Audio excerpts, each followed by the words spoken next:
That's made me laugh. Big Bender with a pan yam pickle. Big Bender with a pan yam pickle. Yes, okay, so, yeah, how's it going? Alright, Monday, is it Monday? Yes. Ow. So, excellent weekend. But as I say, sat in a theatre yesterday. If you've not seen the Fonz in Pantomime, there is a chance he might be coming on the phone this week. I don't know if that's true or not. It will be brilliant. Go and see it, man. I went and saw Peter Pan with Bobby Davro, for God's sakes. And Bobby Davro, get this, was funny. He was being really funny. Ish, you know. But I sat there, not in a postmodern ironic way, going, aren't I clever, laughing at this. It was genuinely hilarious, man. The Fonz is funny. He didn't do Fonzie, though. He didn't do Fonzie, apart from 30 seconds where he did some pure Fonzie action. He's doing all that for 30 seconds, and he stopped and wouldn't do it again. But it was the best thing. But I'm now coming down with what Chris calls get this. I'm in a theatre with 500 kids, all screaming, and it's brilliant just being in a place where there are kids just making that much noise. That's very exciting. But they're all coughing and snuffling, and the little girl behind me was just coughing on my neck. I could feel her coughing on my neck. I'm thinking, I'm coming down with this, man. I'm coming down with this. I was listening to Jeremy Vine on the way in, just because you should listen to other stations, and they were talking about bugs and flus and stuff. And I'm coming down with this. And my producer, Adrian Crisp, says, oh, it's just a kid's cold. What? Oh, you've just got a kid's cold, that's all it is. It's not a grown-up cold. Well, what does that mean? A cold is a cold is a cold, of course. And nobody's heard of a cold that talks unless, of course, etc., etc. So, there's no such... You can't differentiate between a kid's cold and a grown-up cold. They're the same thing, Chris. Obviously. I had a cold last week, and if a kid had my cold, they would have died. Is that a threat? Maybe. You can go up to kids and just cough in their face if they were bullying you. Firing peas at you at a bus stop. But no, it's the same thing, because it measures itself. By the way, London, you're lucky I'm here today, because 45 minutes before I left for work, I received a knock at my door. Well, I didn't. I'm lying a bit. I'll tell you exactly how it was, but it's a bit long and boring. Been away for the weekend, came back, I had to go somewhere this morning. When I came back, I had we tried to deliver things from the post office that had been sent over the weekend. So I went round to the post office to collect these things. When I came back, the delivery man was there delivering my Nintendo Wii. I have a Wii. And I didn't get it out of the box. I sat there looking at it for 45 minutes, well, playing on the Xbox, really. But I thought, no, tonight I'm going to have a full-on session with Nintendo Wii. So you're lucky I'm here, is the point I'm making. But it evens itself out. The cold evens itself out. The body, you only get as much cold as your body can take. That's how that works, Chris. It's like animal colds can't cross into human beings, okay? They can't do it. But kid colds can cross to adults. It's good, that movement, isn't it? It explains exactly what I'm doing. Kids' colds can cross to adults, and adults' colds can cross into kids. But animals and human colds can't cross. What? Oh, jeez. Leon, can you explain it to him? I can explain. A kid's cold, I've got 4 kids myself, and you want to be careful, tell Chris, because a kid's cold can turn into man flu. And that's terrible. There you go, you see. But you're right. If one kid at your kid's school has got a cold, not only will all the kids get it, but all the parents will get it as well. It's like Nick. It's like Nick. Oh, don't. Because by the end of this thing, I was scratching my head. And I think, man. I've not been scratching today, so I'm hoping it was psychosomatic. But I'm thinking, I've got nits. I'm sat in a theatre with 500 kids. I've got... have you been to Pantomime this year, Leon? Oh, this is what I want to talk to you about. Go on then. But did you go to Pantomime? I went. Yesterday I went and saw Fonzie in Peter Pan. Oh no, you never. Oh yes, I did. Oh no, you never. Oh yes, I did. Oh no, you never. Shut your face. Sorry, I had to do that. There wasn't enough. I tell you what, there wasn't enough of. It was brilliant. There wasn't enough of he's behind you. There should have been a bit more of that. I don't think they're allowed to do that anymore. Why not? I'm not sure. My kid's in pantomimes at the moment. You've got to be so careful. You can't even take pictures. Oh, yeah, well, yes, well... You can't do nothing Well, so you can't say he's behind you because it implies some form of sexual practice. Yeah, they're not allowed to do it in pantomimes anymore. Of course they're allowed... What? This is political correctness gone mad. Of course they're allowed to say he's behind you. We did it twice. No, they're not allowed to say he's behind you. Not in the kids' ones. All they can say is, look over there. Seriously, I was at my kids' pantomime, full pantomime the other day. Look over there, there's a nonce. What, look Look over there. It's Cinderella, it was. Right. And the last pantomime I actually went to was in 1982. Right. And the stars of the show, you mentioned you had the Fonz and Bobby Davro. Yeah. Mine was Barbara Windsor and Todd Carty. Oh, hell's teeth! Wow. Prime time Tucker's Luck. Yeah. And I think it was The Princess and the Pea or something. You can work out who was who. But anyway, this was school play one. Tucker was the P. Cinderella. And they went to... It's so funny. They're only 5 and 6-year-olds. Right.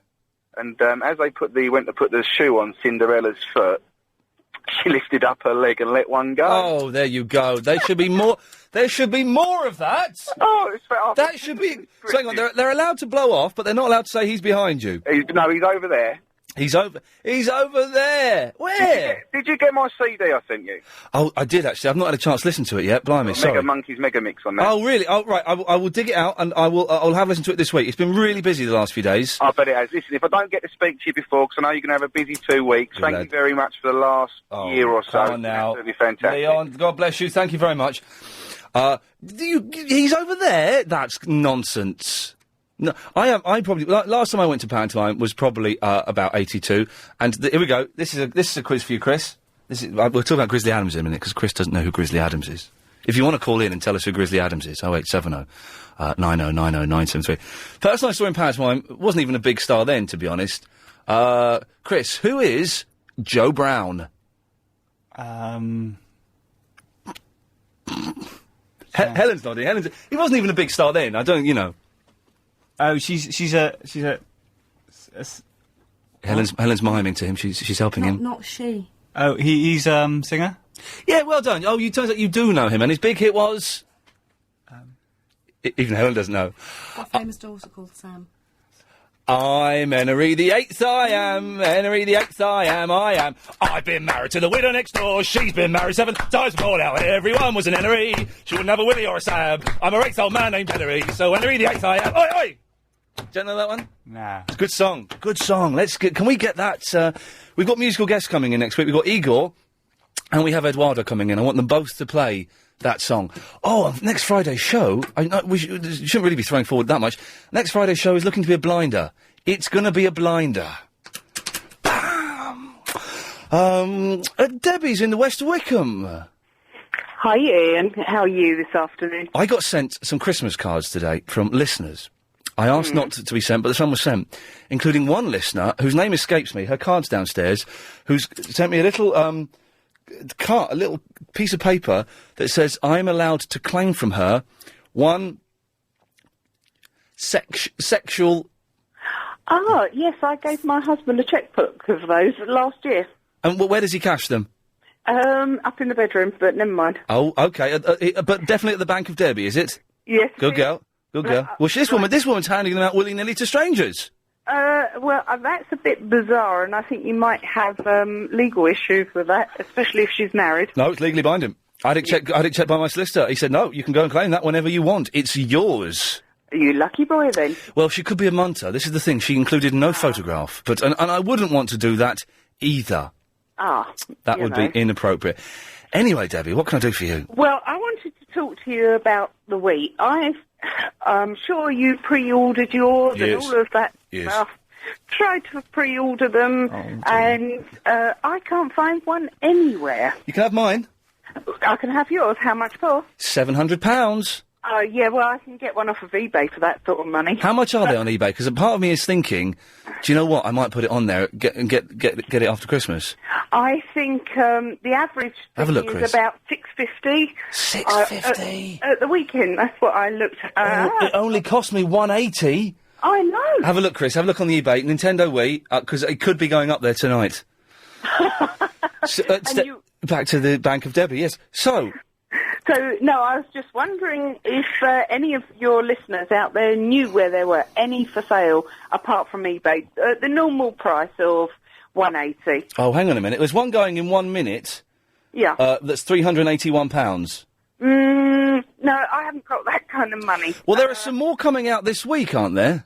Yeah, I know, but I think it's going to be a bit of a frenzy trying to get hold of one. Yes, it is. Well, if anyone knows, they won't know.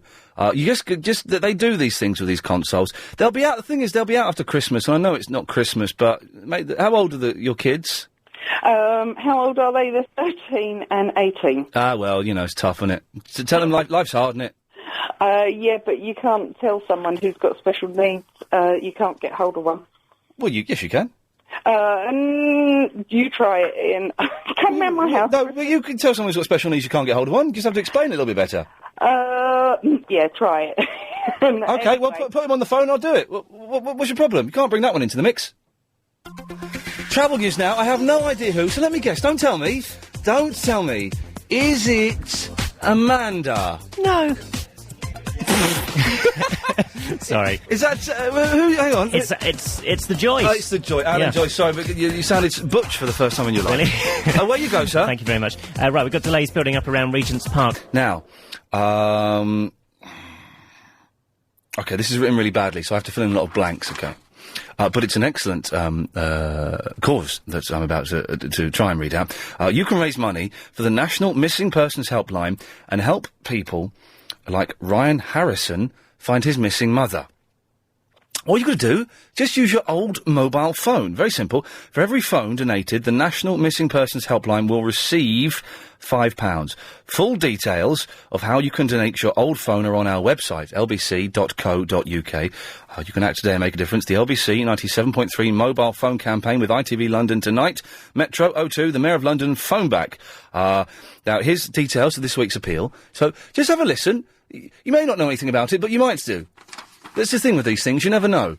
I always watch Crime Watch in the hope that I might be able to help. I've not been able to help yet, but maybe. Let's have a listen. Ryan Harrison's mother, Jane Harrison, went missing over 10 years ago when he was only 15. She went to Wood Green Shopping Centre to do some last-minute shopping before a family holiday and didn't return. Ryan has never given up his search to find his mum. So you can find out details on how you can help on lbc.co.uk.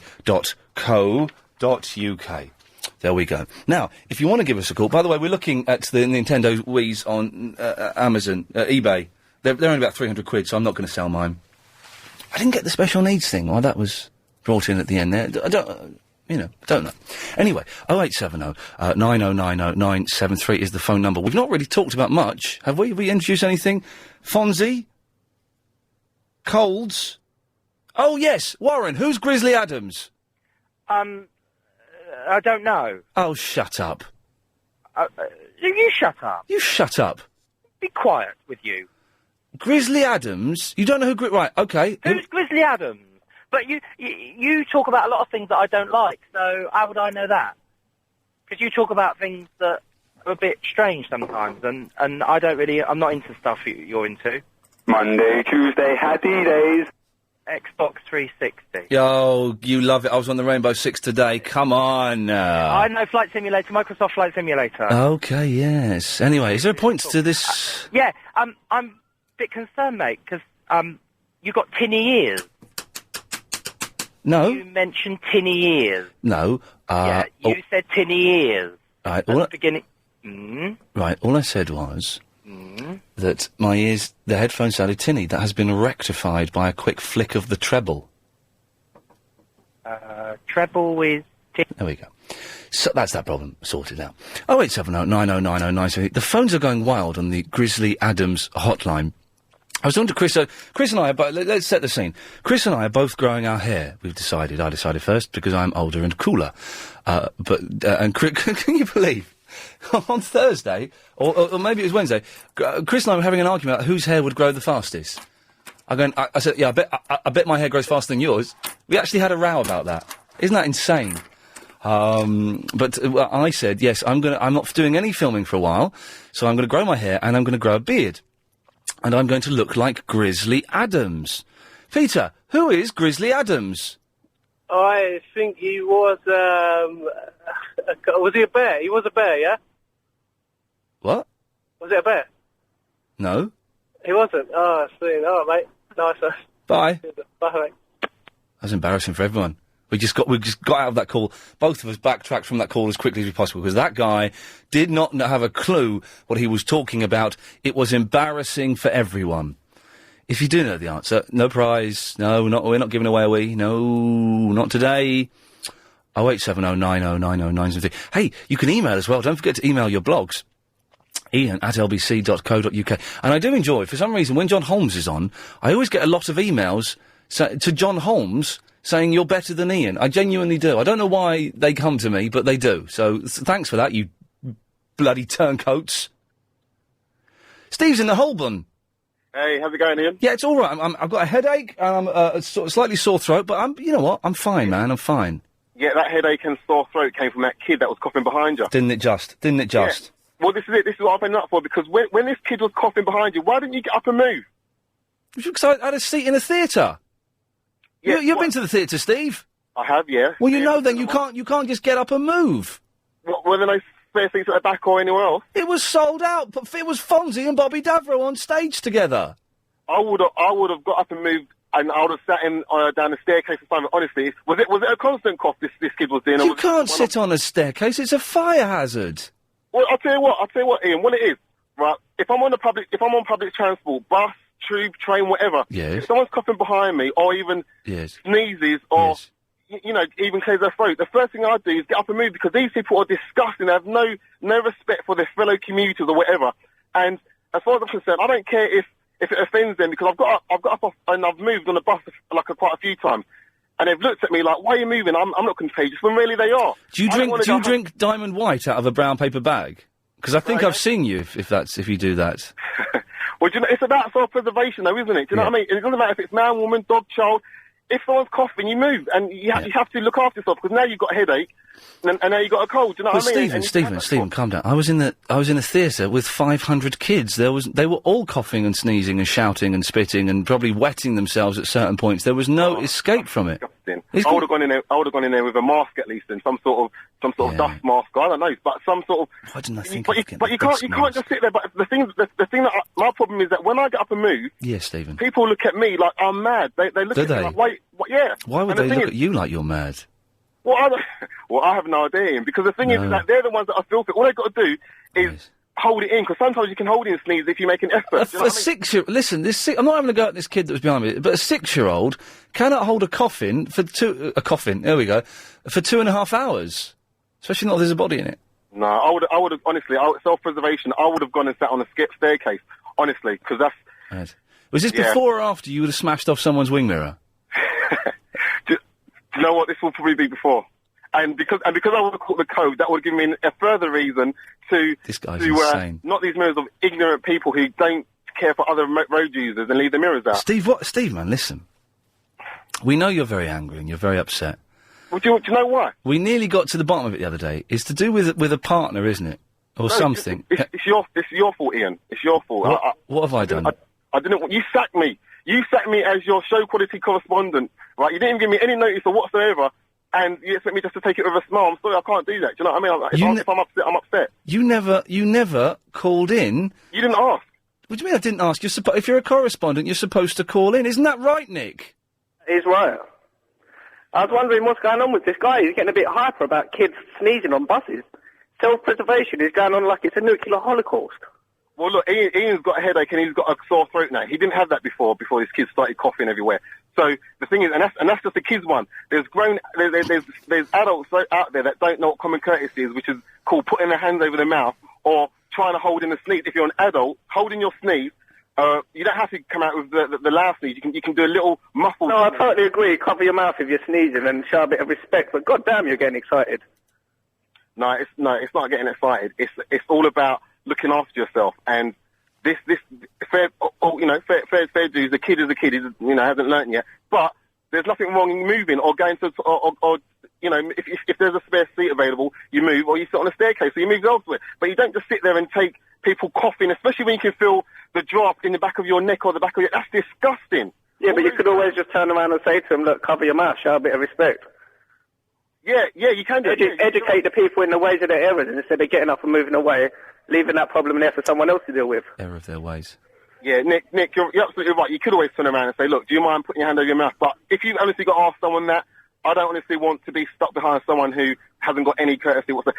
They're the type of individuals that will start kicking your seat and doing all sorts of other things and blowing peas at you from a pea shooter. And you're just in trouble when that happens. Yeah, that's hell when that happens. Yeah, that's when you know you've got a little Dennis the Menace on your hands. Nick, thank you for that. Steve, thank you for that. Thanks. Yeah, thanks. It's a little rant. He has to have that rant 2 or 3 times a week, and hopefully this is some kind of therapy for him. Hey, for God's sakes, it's Terry in Regent's Park. Hello, mate. How you doing, Ian? It's all right, Terry. What can I do for you? All right, I know who Grizzly Adams is. Who is Grizzly Adams? Right, I think it was about 10 years ago. Used to be a programme on the TV, and he used to tall fella with a beard, and he used to have a beard, and a Gentle Ben, I think, wasn't it? No, Gentle Ben was something different. Gentle Ben was another bear. And there used to be a song called Maybe. He what? But the actual song for the series was called. Song of it was called Maybe. How did that go? Oh, I ain't going to sing it for you. Well, I don't remember how it went. No, don't lie. I hand on heart, I do not know how the theme tune to Grizzly Adams went. Heck, and it was something like, I can't think myself there. Come on. It used to go, maybe there's a place, maybe, that one.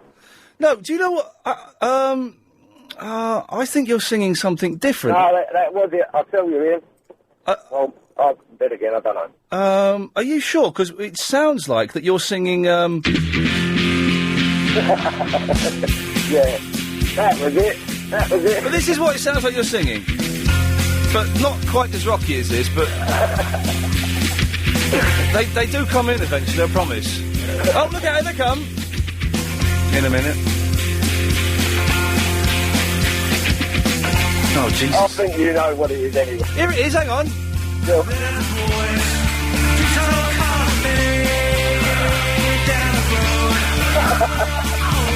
Is that what you were singing? Yeah. Here we go, maybe. Here comes maybe. Maybe tomorrow I wanna settle down. Oh, that's nice. Until tomorrow. No? Nah. That was a little hobo anyway. I'm definitely right on that one. But you're right. It was about 20 years ago, I think. But he's a big guy with a beard. He used to knock around with a big bear. He used to knock around with a big bear. Yes, he did. Used to knock around. And that song was Maybe. I can actually, honestly. All right. Well, listen, Terry. Hopefully, someone will call in with it.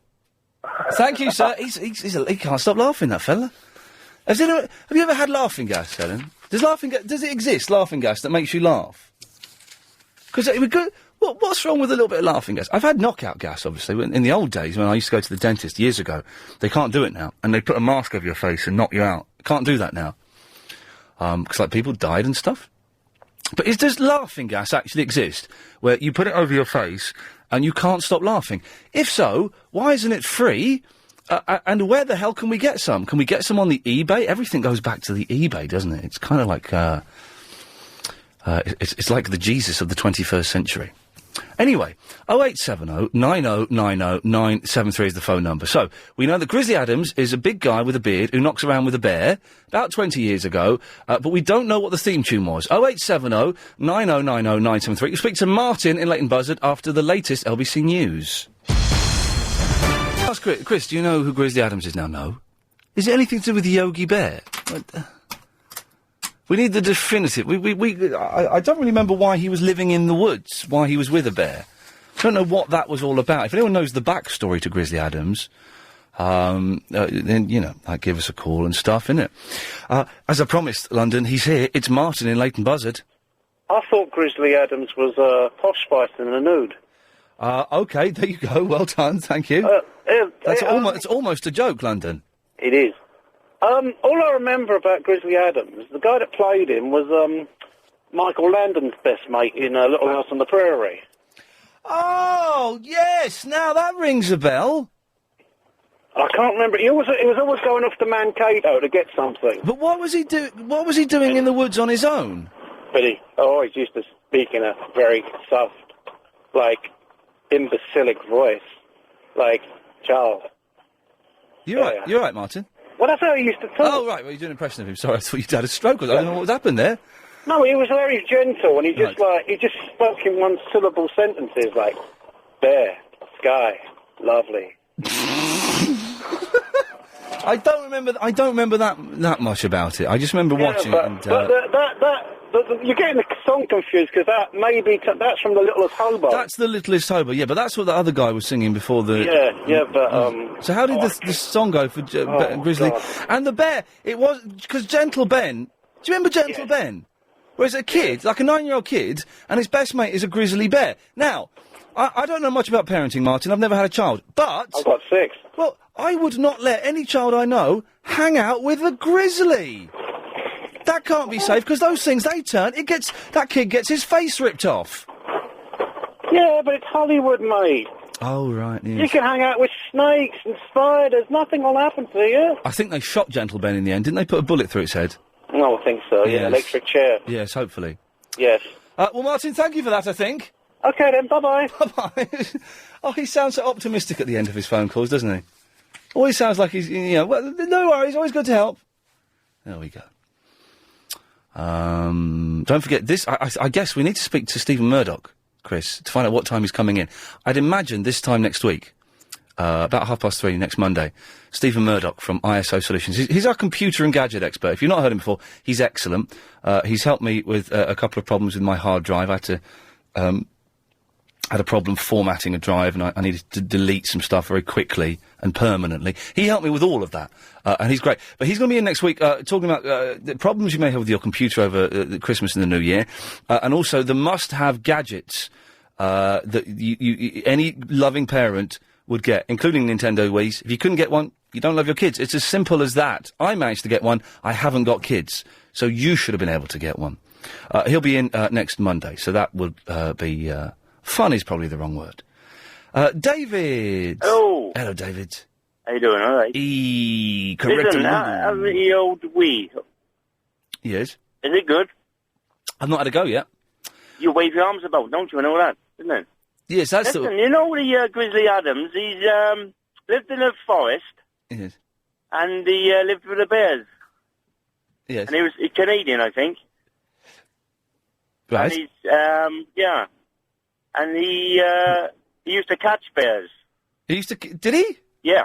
What was he he used to catch them and teach them things. Well, what did he teach them? And stuff. What did he teach them? Dancing. He would teach bears dancing, would he? I don't remember... And he used to lock them in cages. Right, it's not quite the... Do you know how to catch a polar bear? No. You cut an hole in that ice. Yeah? Yes. And then you put little peas around the edge. Peas? Peas. Yes. And when he comes up for a pea, you kick him in the ice hole. Right. Well, yes. Thanks very much for that. Moving swiftly on, it's Fernando. Hello, Ian. Hello, Fernando. How are you? I think we can just about get away with that. I think so, just about. You asked about the laughing gas. Oh, yeah. Does it exist? Where can I get some? It exists, and it's used in cars for NOS. You know, like the NOS injection? In cars? Yeah, you know NOS, NOS kit. You know when you play, like, Need for Speed Carbon, and you got the NOS? N-O-S, NOS? No. Okay. Have you not seen the Fast and the Furious? No, I've not. Okay. I've not seen Too Fast, Too Furious either, or the one in Tokyo. Oh, okay. But it's kind of like it's a bottle that you put in the back, and you inject it into the engine, and it increases the horsepower. Oh, I saw it in Quantum Leap. Maybe that, yeah. There was an episode in Quantum Leap where he had to have a car race, and it was kind of a bit of a rip-off of Grease. And, yes. I think it's in Greece as well. It's in Greece. But so it makes cars go faster because you combine it with the petrol or something, and it creates a turbo boost. Well, it's actually explosive. Right. Oh, blimey. If you burn it, but if you breathe it in, it's laughing gas. Right. Can you put that, Chris? Can you put that in my folder then? Do you know? I don't know how to do it for me. But if you inhale it, it makes you laugh. But does it? Yes. Or is that a myth though? No, because my mate's got some. Oh, shut up, Fernando. Yeah. Has he? Yeah, he's got NOS in his Golf. Right. So your mate's got a Golf. Yeah. A Volkswagen Golf. A Volkswagen Golf. And he's got what you're calling NOS, which means he presses. What's he got like a red button on his dashboard? Yeah, to arm it. Yeah. He presses a red button, and that fires laughing gas into the petrol, which creates an explosion, which causes the car to turbo boost. Yes, in essence. You are talking out of your bum. You are talking out of your bum. That is not that. No, your friend has not got that in a golf. Yeah. Why? Where does he use that? Down at drag strips and street racing and the like. So you've taken a puff of this laughing gas. We've had some, yeah. And what is it? Does it make? It just makes you giggle. It's the same way how you kind of, the helium, and it makes your voice kind of. Yeah. You've got no control over it at all. You just burst out with giggles. Wow. I'm not, whenever I say that I wouldn't mind trying this, I'm not in any way condoning what may potentially be an illegal and a very dangerous act. I don't know. It's not illegal. It's not illegal to have it or to use it. It's got to be illegal to fire it into your car, though. No. That has to be illegal. To fire an explosive into your engine, that's illegal. It's not. That is illegal, Fernando. I guarantee you, I don't know nothing about cars or the law.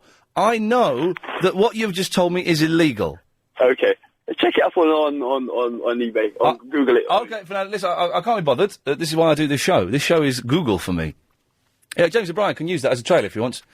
This show's like Google for me. I just ask a question and the answer comes back straight away.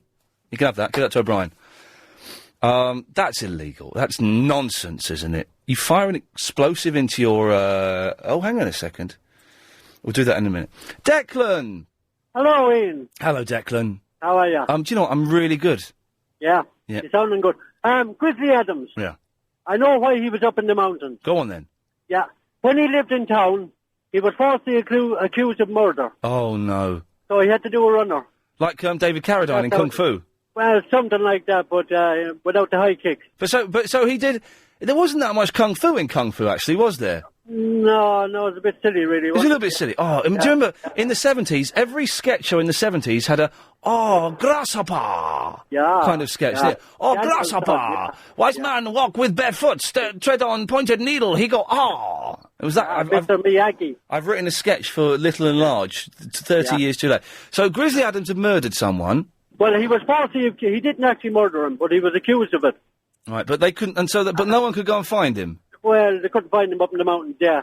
And that was Mr. Hooker, who works here. I think this may be the Grizzly Adams theme tune. Let's have a listen. Hang on. Here we go. Deep inside the forest is a door into another land. It's John Denver, isn't it? Here is our life and home. Well, it's not what the other fella was singing. Oh no, it sounds good to me. Here forever in I remember this. Keep on hoping. Here we go. There we go, maybe. There's a world where we don't have to run. Maybe. Oh, the fella was right. There's a time we'll call our own. Living in harmony and majesty. That's the one. Take me home.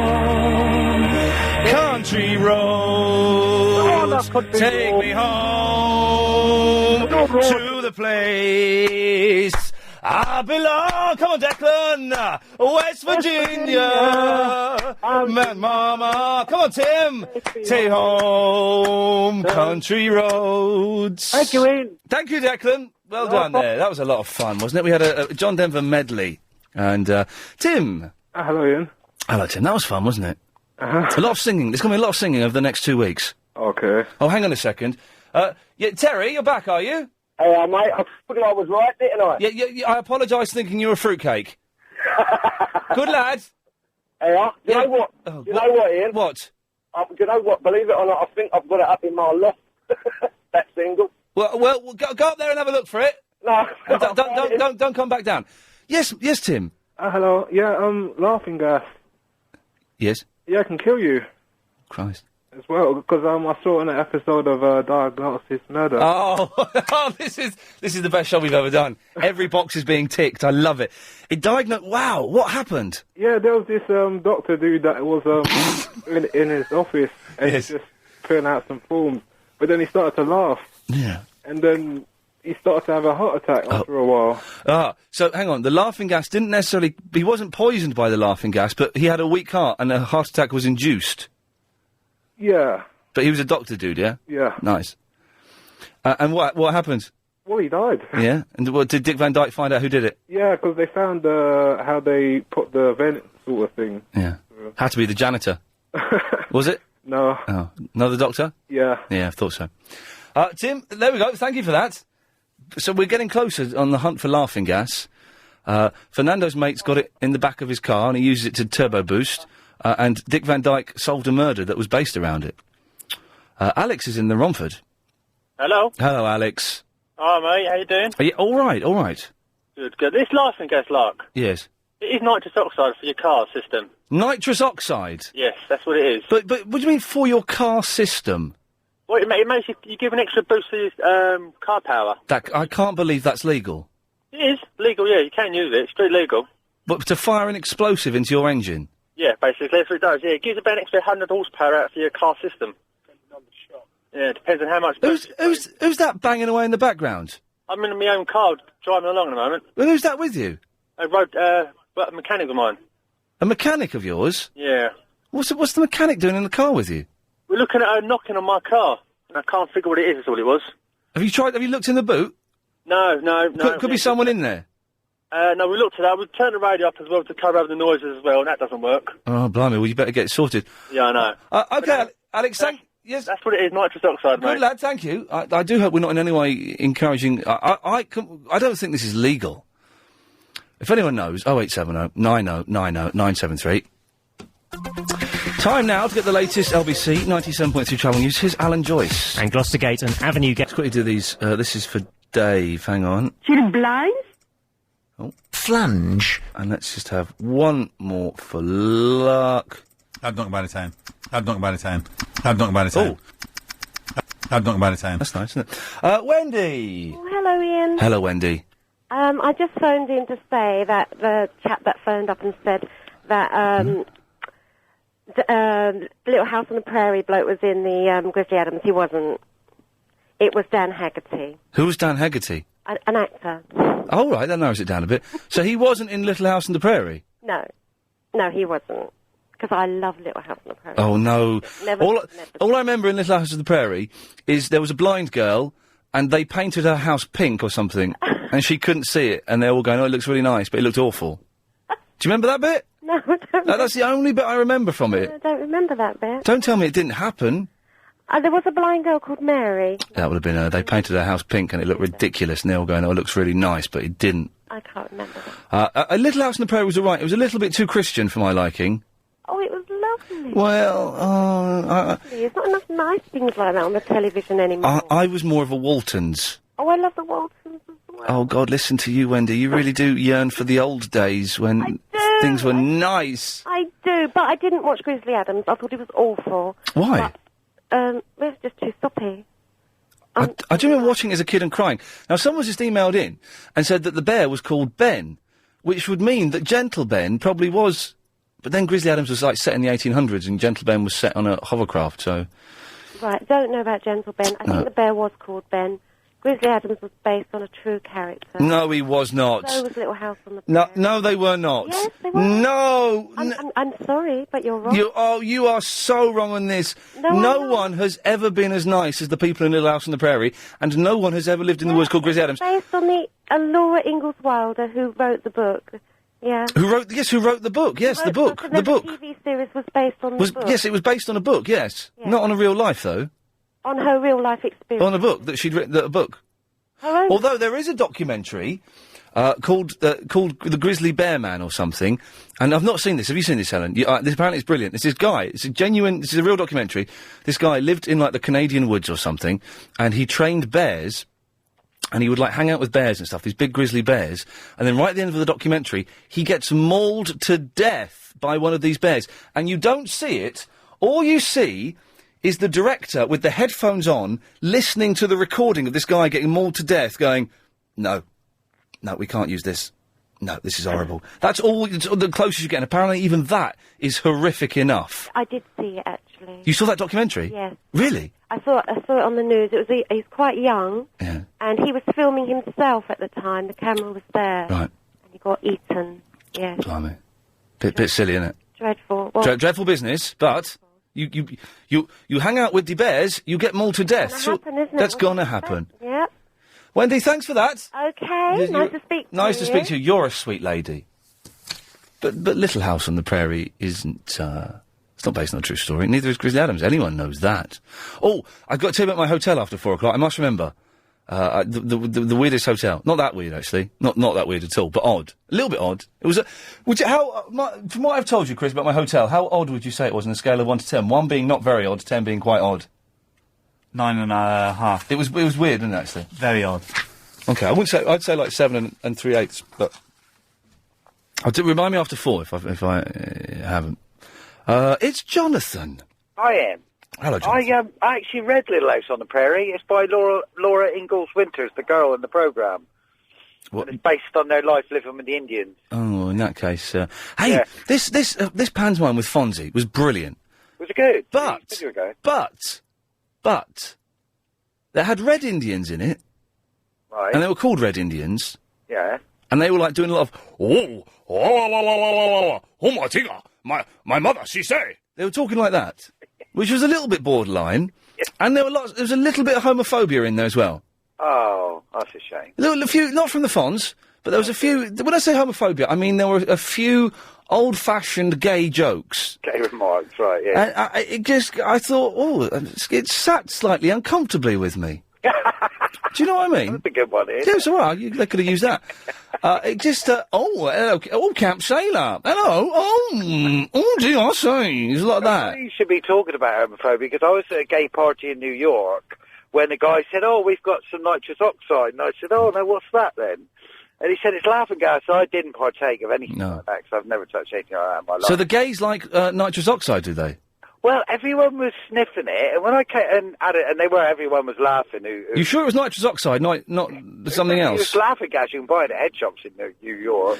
Yeah, head shops, you know where they sell, like, paper, rigs of papers when I used to smoke cigarettes. So. Yes, roll your own, yes. That's always just wrong now. And, they had the boxes, and I thought they were joking, and they weren't. They were serious. It was nitrous oxide, buy one, get one free.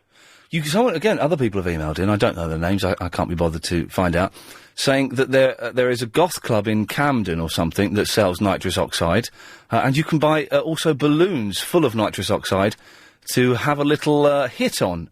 Oh, right. But what the other guy was saying about induces heart attack, I used to do advanced first aid, and they actually use nitrous oxide to ease the pain of heart attacks. Oh, really? Yeah, so rather than giving it, they used it as a medicine. Oh. But it's normally used, I think, to make people feel a bit better in hospital as a painkiller, isn't it, really? I'll stick with the morphine, please. Yeah. Jeez, have you ever had morphine? And I mean legally, in a medically administered situation. Broke my arm. Jeez, it's incredible. I was flying. I was only about 14. I broke my radius ulna on my right arm. Well, I felt like putting on Sgt. Pepper and listening to the colours and seeing the music. It was amazing. And I had it because I had it, and I tried to get it again. I had it because I had a really, really bad migraine. I was hallucinating. I was being violent. I was all over the shop. I don't really remember it. And so we called out a doctor, or the people I was living with called out a doctor. And this guy came around like 2 o'clock in the morning. And he just went, I'll give him a shot of morphine. And I've tried this since, and I've not been able to get a doctor to do it. Gave me a shot of morphine, and I was off my mash. Did it get rid of your headache, though? Yes, it did. But if it didn't, I didn't care. Because I was just, it was a full-on psychedelic experience, you know. Oh, wow. Yeah, I was a bit funny. I was 14, and I barely remember it, but I remember feeling like I was floating. I felt like I was floating on the hospital bed. Incredible. Yeah, it was amazing. How did you get to the station on Friday? Did you get a cab or did you? Oh, yes, I got a cab, a black cab. Was it a black cab? No, it wasn't. It was a minicab. It was a minicab. You got there on time then, yeah? 6:15, did the last 15 minutes of the show on the telephone, and got there literally 5 minutes before they were about to close the gate. Oh, wow. Oh, well done. So you obviously had the time then, yeah? I had a brilliant time, yeah. You didn't see Alex over there, no? Alex? Oh, no, Alex for Paris Alex. No, I didn't. And he sent me some emails of places to go. The one I really wanted to go to, the vegetarian restaurant, I forgot to forward onto my other email account, so I didn't. Oh, right. So, but yeah, I'm glad you had a good time anyway. Jonathan, it was good fun. Thanks for that. Cheers. Good lad.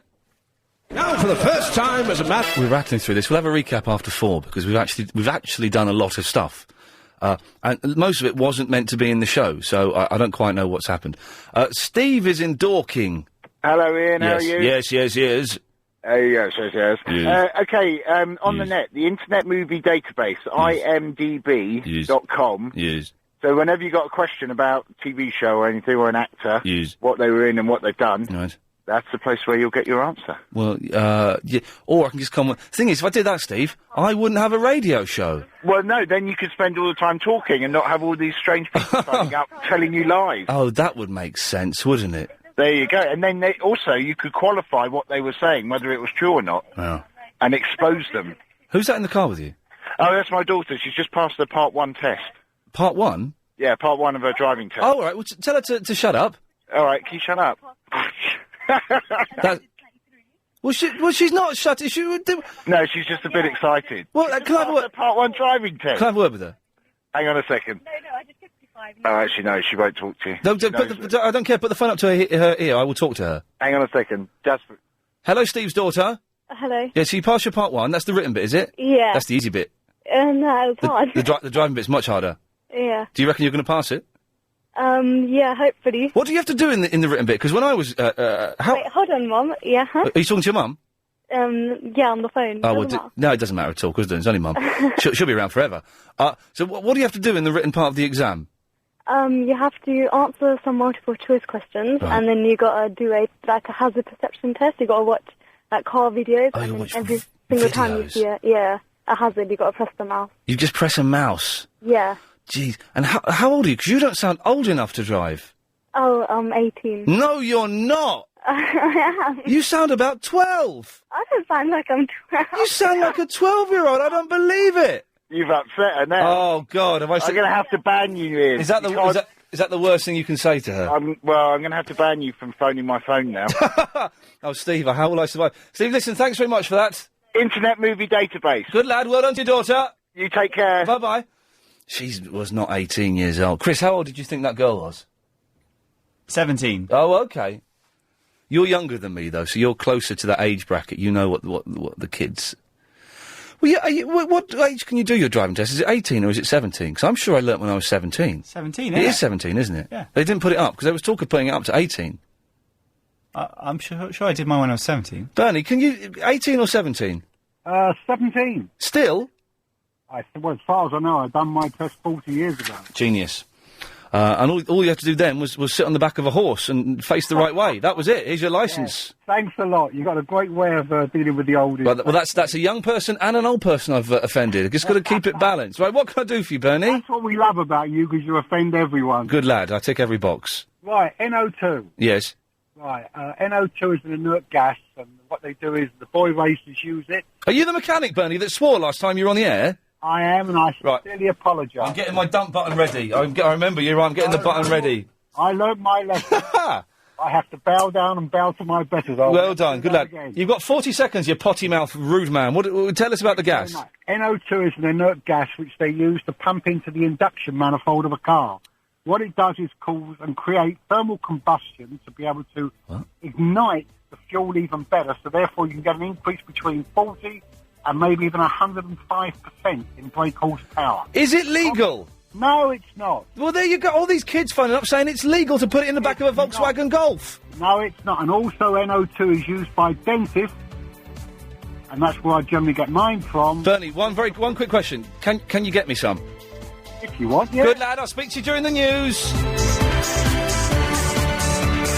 Bill, do you know how much you mean to me? Weekend mornings with my tea. Bill, you keep me company. Yeah. I hope you will stay forever here. A change of slots is what I feared, but I'm glad for now that it's the same next year. Bill Buckley, you're all that I see, even though you're not on telly, listening intently on the radio.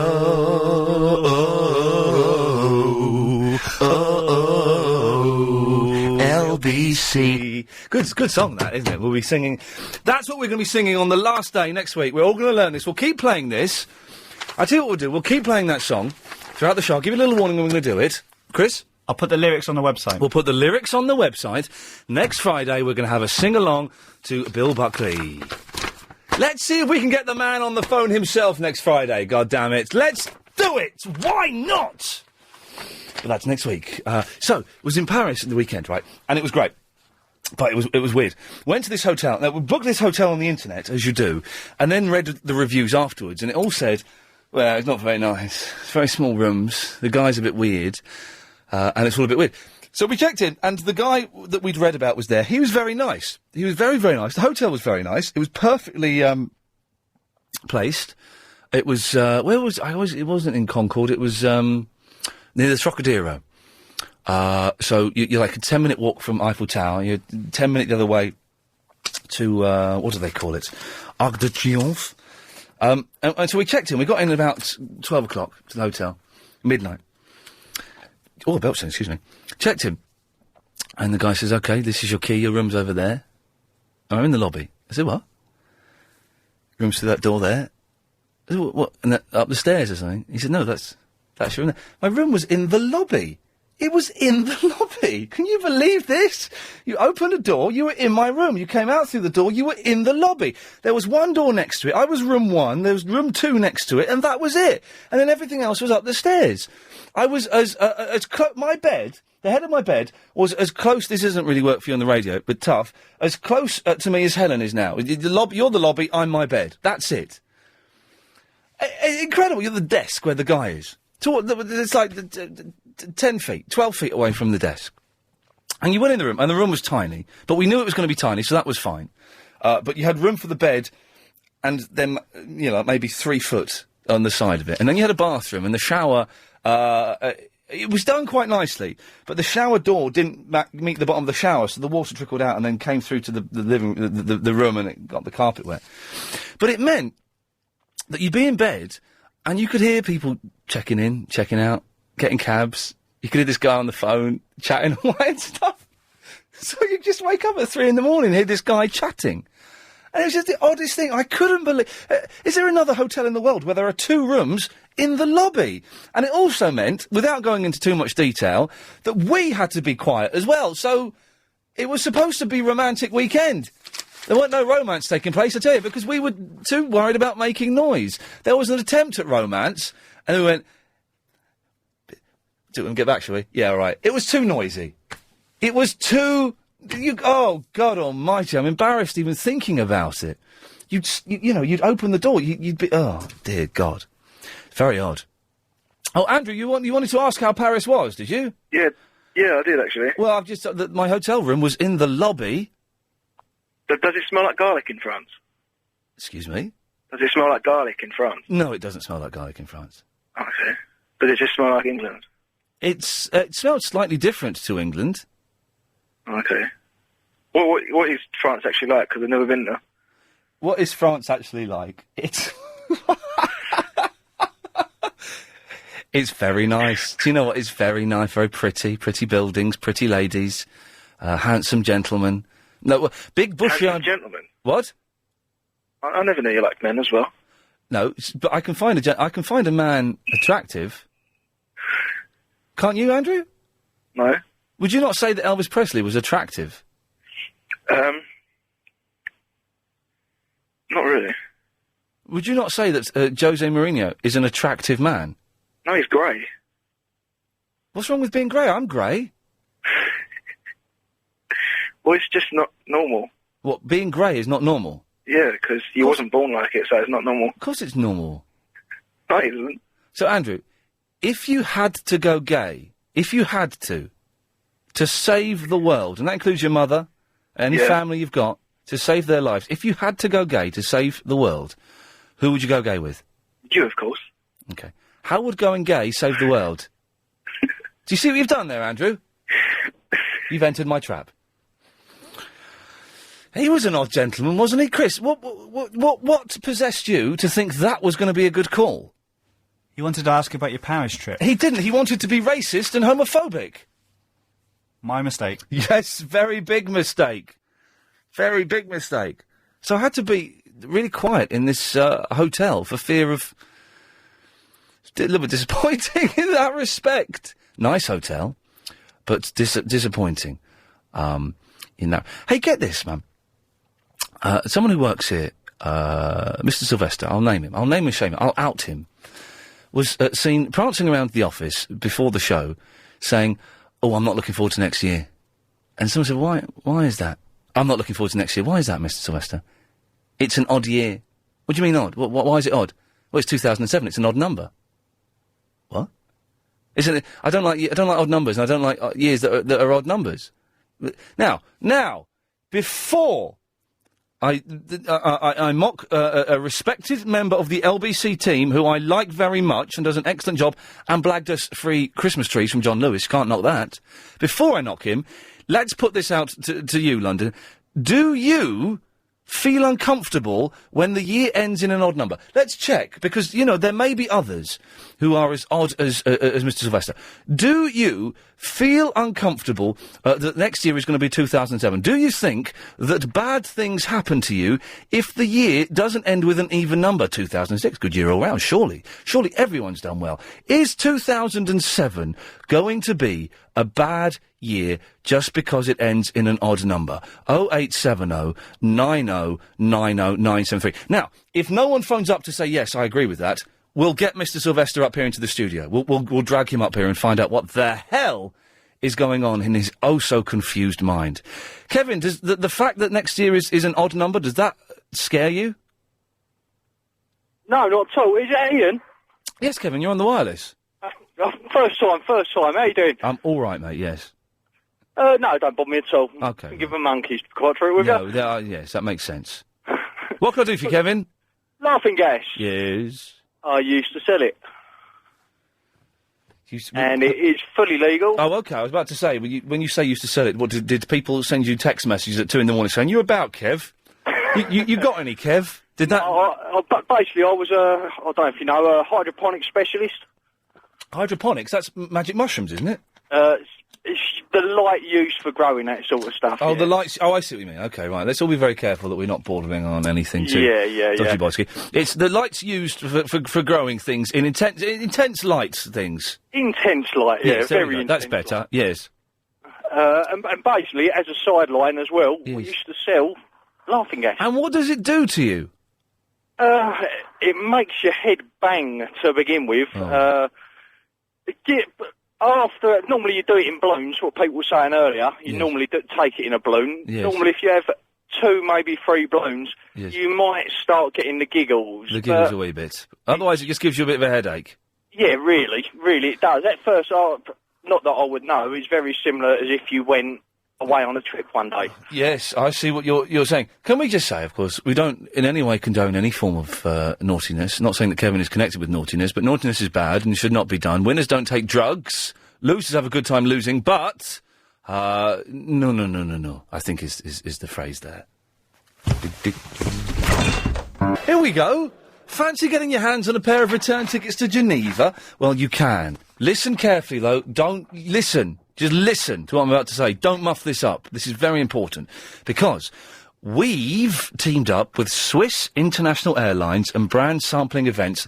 And tomorrow morning, this is the important bit, not today, tomorrow morning from 7:30, we'll be handing out goodies around Liverpool Street and Canary Wharf. Now, Chris, when it says we'll, it doesn't mean me and you, does it? Because I'm busy tomorrow morning. No. OK, good. It'll be someone else representing LBC 97.3. Yes. OK. Inside 10 of the bags, you will find a pair of return flights to Geneva. But don't worry if you don't get the tickets. All the bags contain some fabulous products and offers from Carline, C2, View Cinemas and Vitabiotics energy drinks. So, get down to Liverpool Street or Canary Wharf tomorrow morning from 7:30 and you could be jetting off to Geneva with London's LBC 97.3. So Tomorrow just to morning. clarify, yes, it's not today. No. It's tomorrow. No, we believe that some people may have gone down today. It's tomorrow. OK. Should be a lot of fun, that, though. Should be a lot of fun. 0870 90 90 973. A little recap. What have we talked about? Well, we talked about France. And there's more to be said about France, but that will come out as the conversation proceeds. Basically, my hotel room was in the lobby. That's weird. Weird.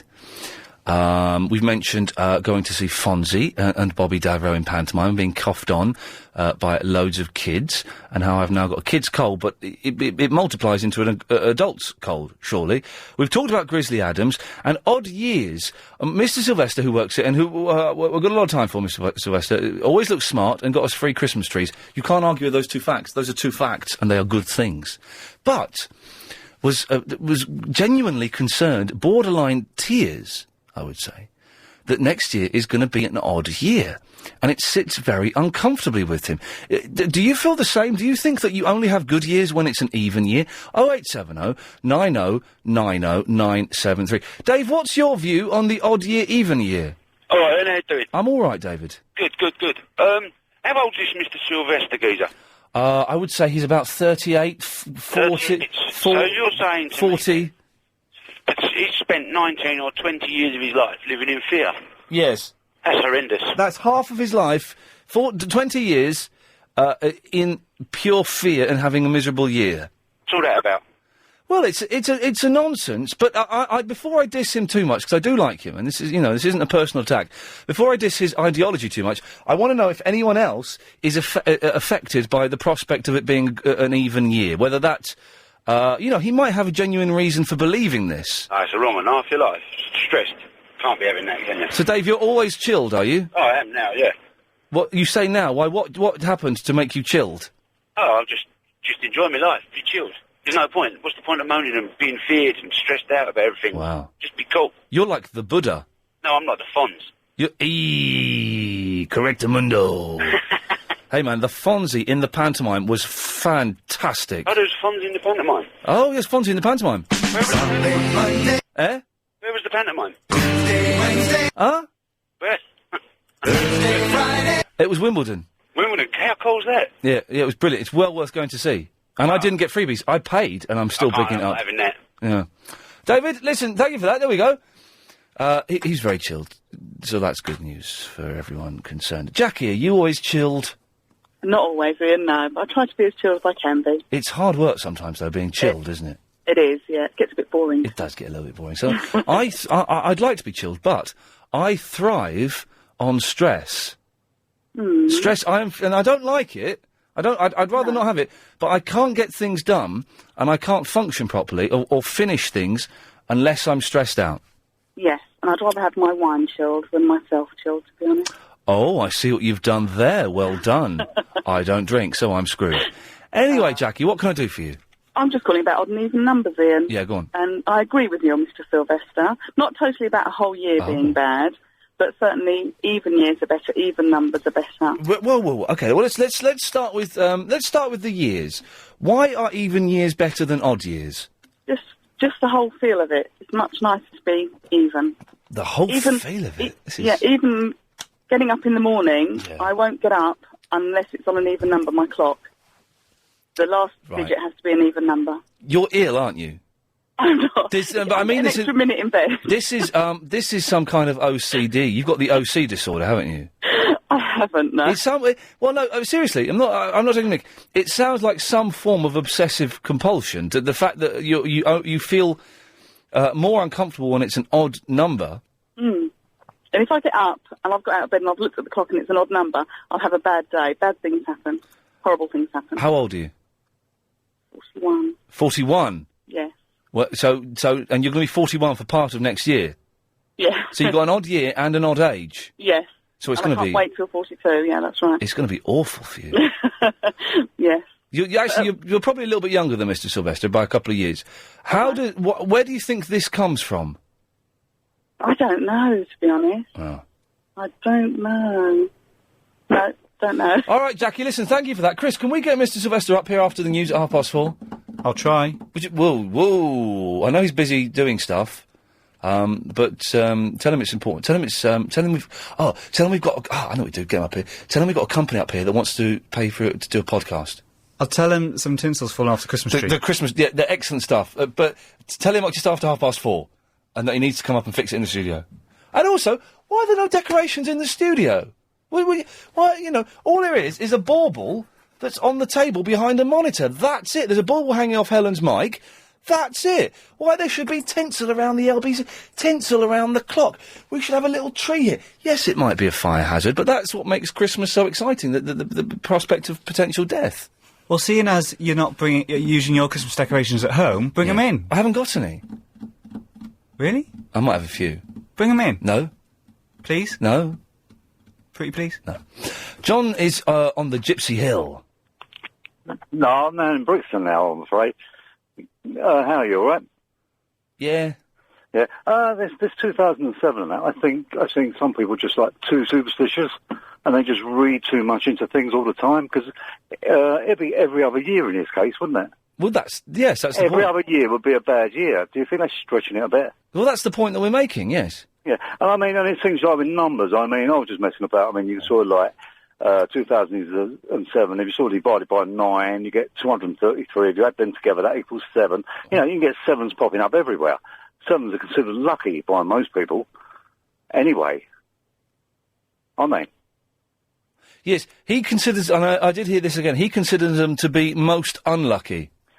Why? Is it just a feeling he's got, or is there some rationale behind that? I don't know if there's any rationales behind it, but I'll... I couldn't see that, could you? I mean, No. you know, every other year is a bad year, I mean... Our last caller agreed with him, though. See, that's what I'm saying. Some people can... I mean, it's like statistics. You can make of it what you will, you know? You can mess about with numbers and say, oh, like, if it's an odd number, if I add them all up and they're odd, then you can change the rules slightly when you add them up. Do you walk... Do you walk under ladders? Me? Yeah, I walk under ladders. Oh, do you know, I was in Muswell Hill... I don't walk under a ladder if somebody's on it. All right, good luck. But if it's just a ladder standing there, then yes, I'll walk under it. Shut up. Shut up. I was in Muswell Hill the other day, and there were 2 ladders blocking the pavement. And the number of people, including me, that went into the road to avoid walking underneath the ladders. Now, that's odd, isn't it? No, yeah, but there's a logic behind that, because of things falling from ladders if people are on them. So if nobody's on them, it's just a normal reflex thing. You would walk around it. You would walk around an obstacle. You normally do that. But a ladder isn't an obstacle, because you could... No, but I'm saying, was there anybody on it? I mean, being seated, you would act as if there was somebody up there and something could fall. Ever stayed in a hotel where the room is in the lobby? Mm-hmm. Yeah, but what I'm saying is, you know, a ladder is because normally there's someone up there, and people are told not to walk under ladders for a safety thing because something could fall on their heads. I mean, if you had a heart attack, you'd probably walk under a ladder. Shut up. I think you're not walking under a ladder for bad luck. You're walking under a ladder not to get hurt. Yeah. You know what I mean? Shut up. It's slightly different. Shut up. Ever stayed in a hotel where your room is in the lobby? Right. So, it was in the lobby. What was in the lobby, sorry? Your room. Right. So, what about that? I can't see that's a problem. Oh, I got you this. I missed that. Is that when you're talking about when you took your lady friend? Hello?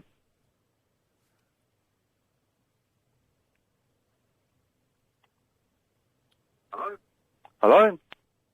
He's gone. So, there we go. I don't quite know what was going on there, but I enjoyed it.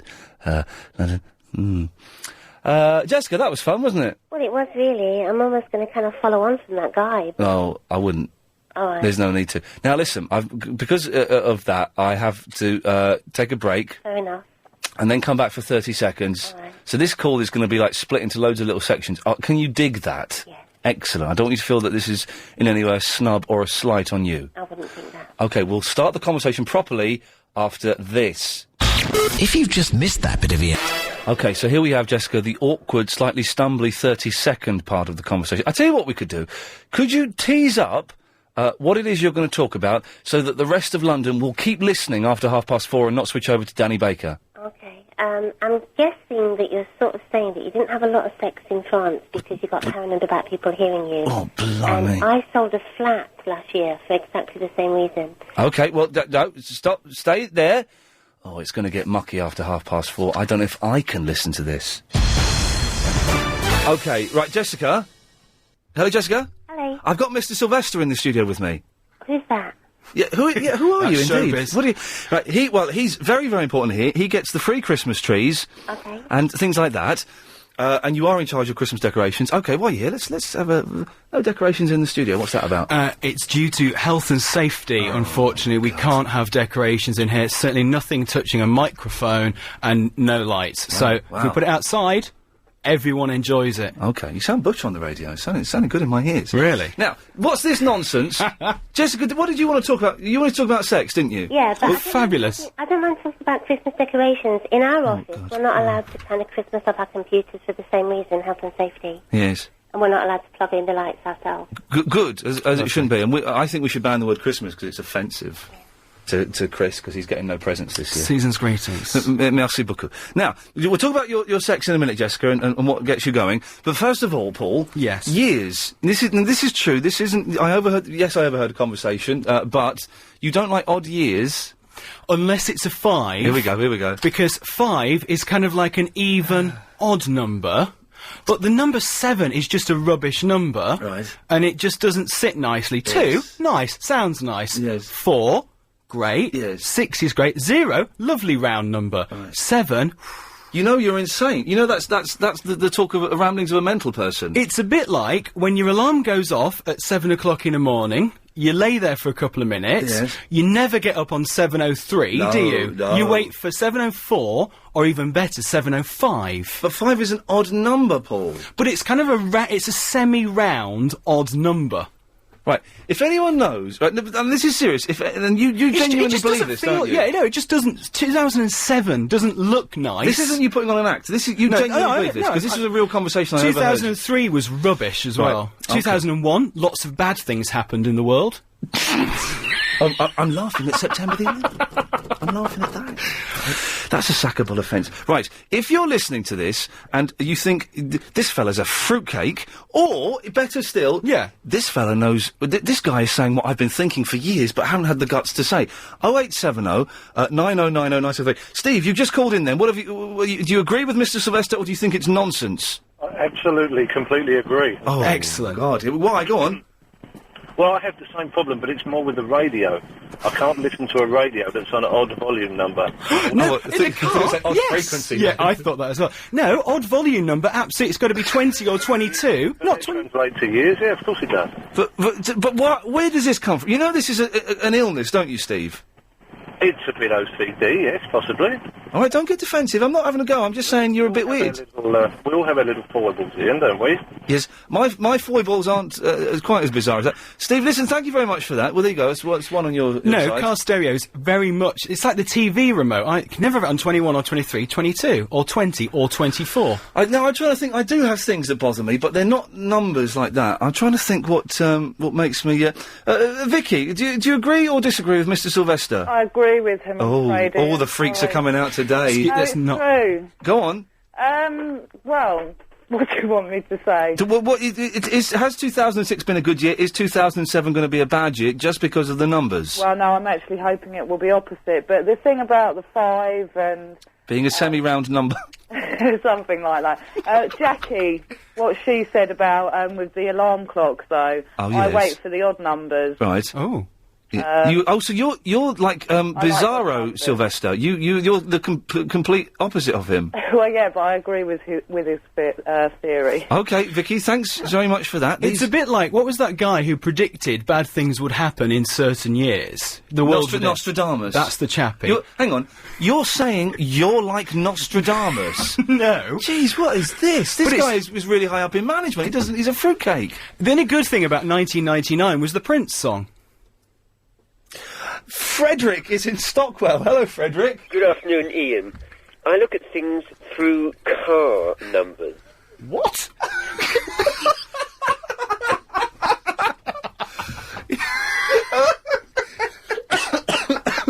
Excuse us laughing at you, Frederick. Laughing with. No, at. Okay. I was definitely laughing at. No, it's rather strange. Yes. The most successful Peugeot was the 205. The 206 is a very pretty sort of reinterpretation, but going away from the practicality of the 205. Yes. And, of course, the 206 has, I think, brake lights that take about an hour to change, because for some reason they engineered it peculiar at the back.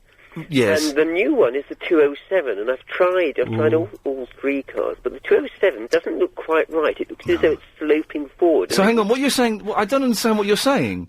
We're talking about sort of even numbers and year numbers. Right. Now, they have brought out a very oddball car with a sliding door, which is called 1007, which is a very odd number, a very peculiar number for a car, and it's a very peculiar car. Right. Yeah, I've just cut him off. Because Bad karma, though, 1007. Well, if you've got a 402 or a 204, that would be enough. 205, that's good. Got an email from you. Do you know Alex Charles? Yeah. Yes. I put the bauble on the microphone. Do not tell Mr. Sylvester I'll be in big trouble. There's a bauble out there. Is there? Yeah. Oh. That's Lady Alex did that. As long as John Lewis get it back, that's fine. Marina, you're right. Can you stay until about till the quarter Yes, two? You're absolutely fine, because fine. we got a lot of calls from mentals. Oh, right, yeah. Marina. Hello. Yes. Turn your radio off, love. Hiya. Yes. I'll say... Yes, turn your radio off and then talk to us.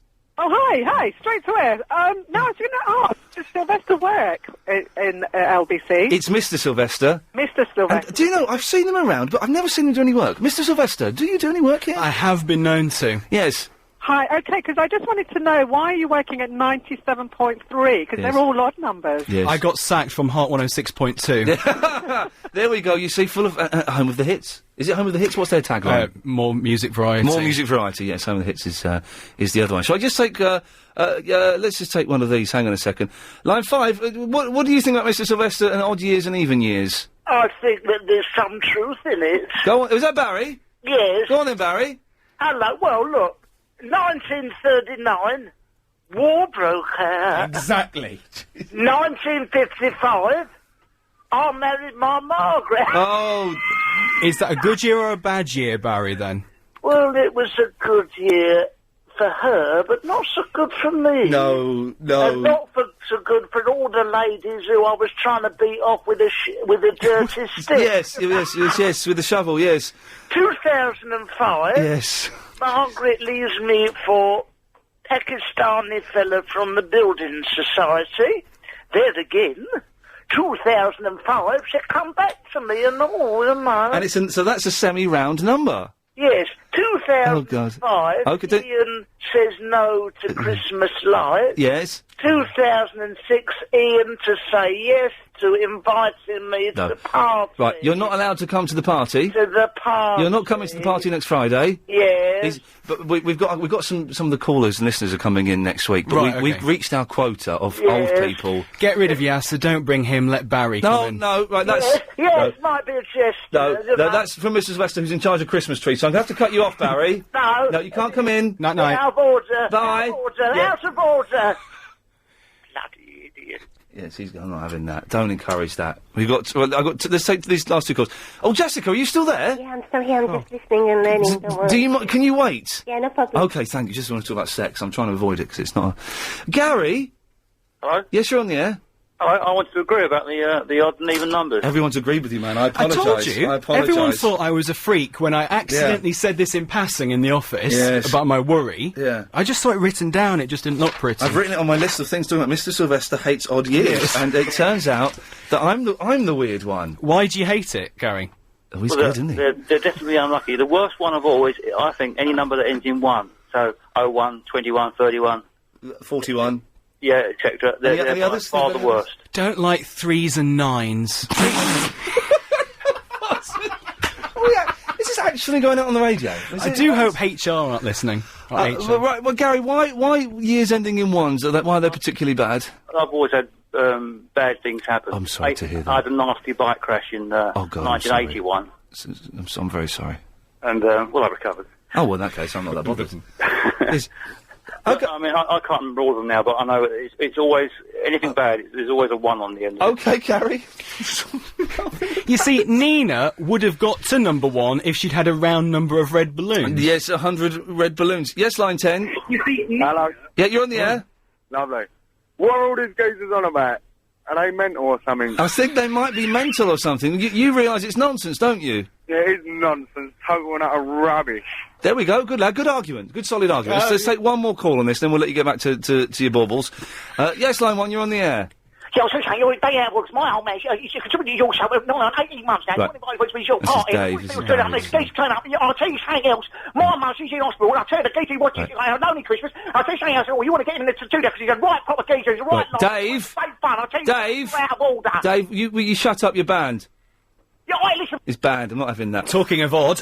Yes. But Jessica, can you come back after this news? Well, I'm losing the will to live. Me too. But don't worry. We'll have your mucky channel. Paul, thanks for that. It turns out you're not so much of a fruitcake as I thought you were. I'm not a freak and I'm not mental. And the one person that disagreed with you sounded a bit rough. Yeah. Okay. So you did well, Paul. Thanks very much for that. It's been a pleasure. Off you go and do something with some tinsel. I'll just rearrange my baubles. Good lad. Right now, Jessica, you want to talk about sex? Well, really, kind of about sex, but about not having sex. Okay, right, I've got to go to a break. We'll come back to you in about 3 minutes. All right. Thank you. Oh, she sounded really knocked off, didn't she?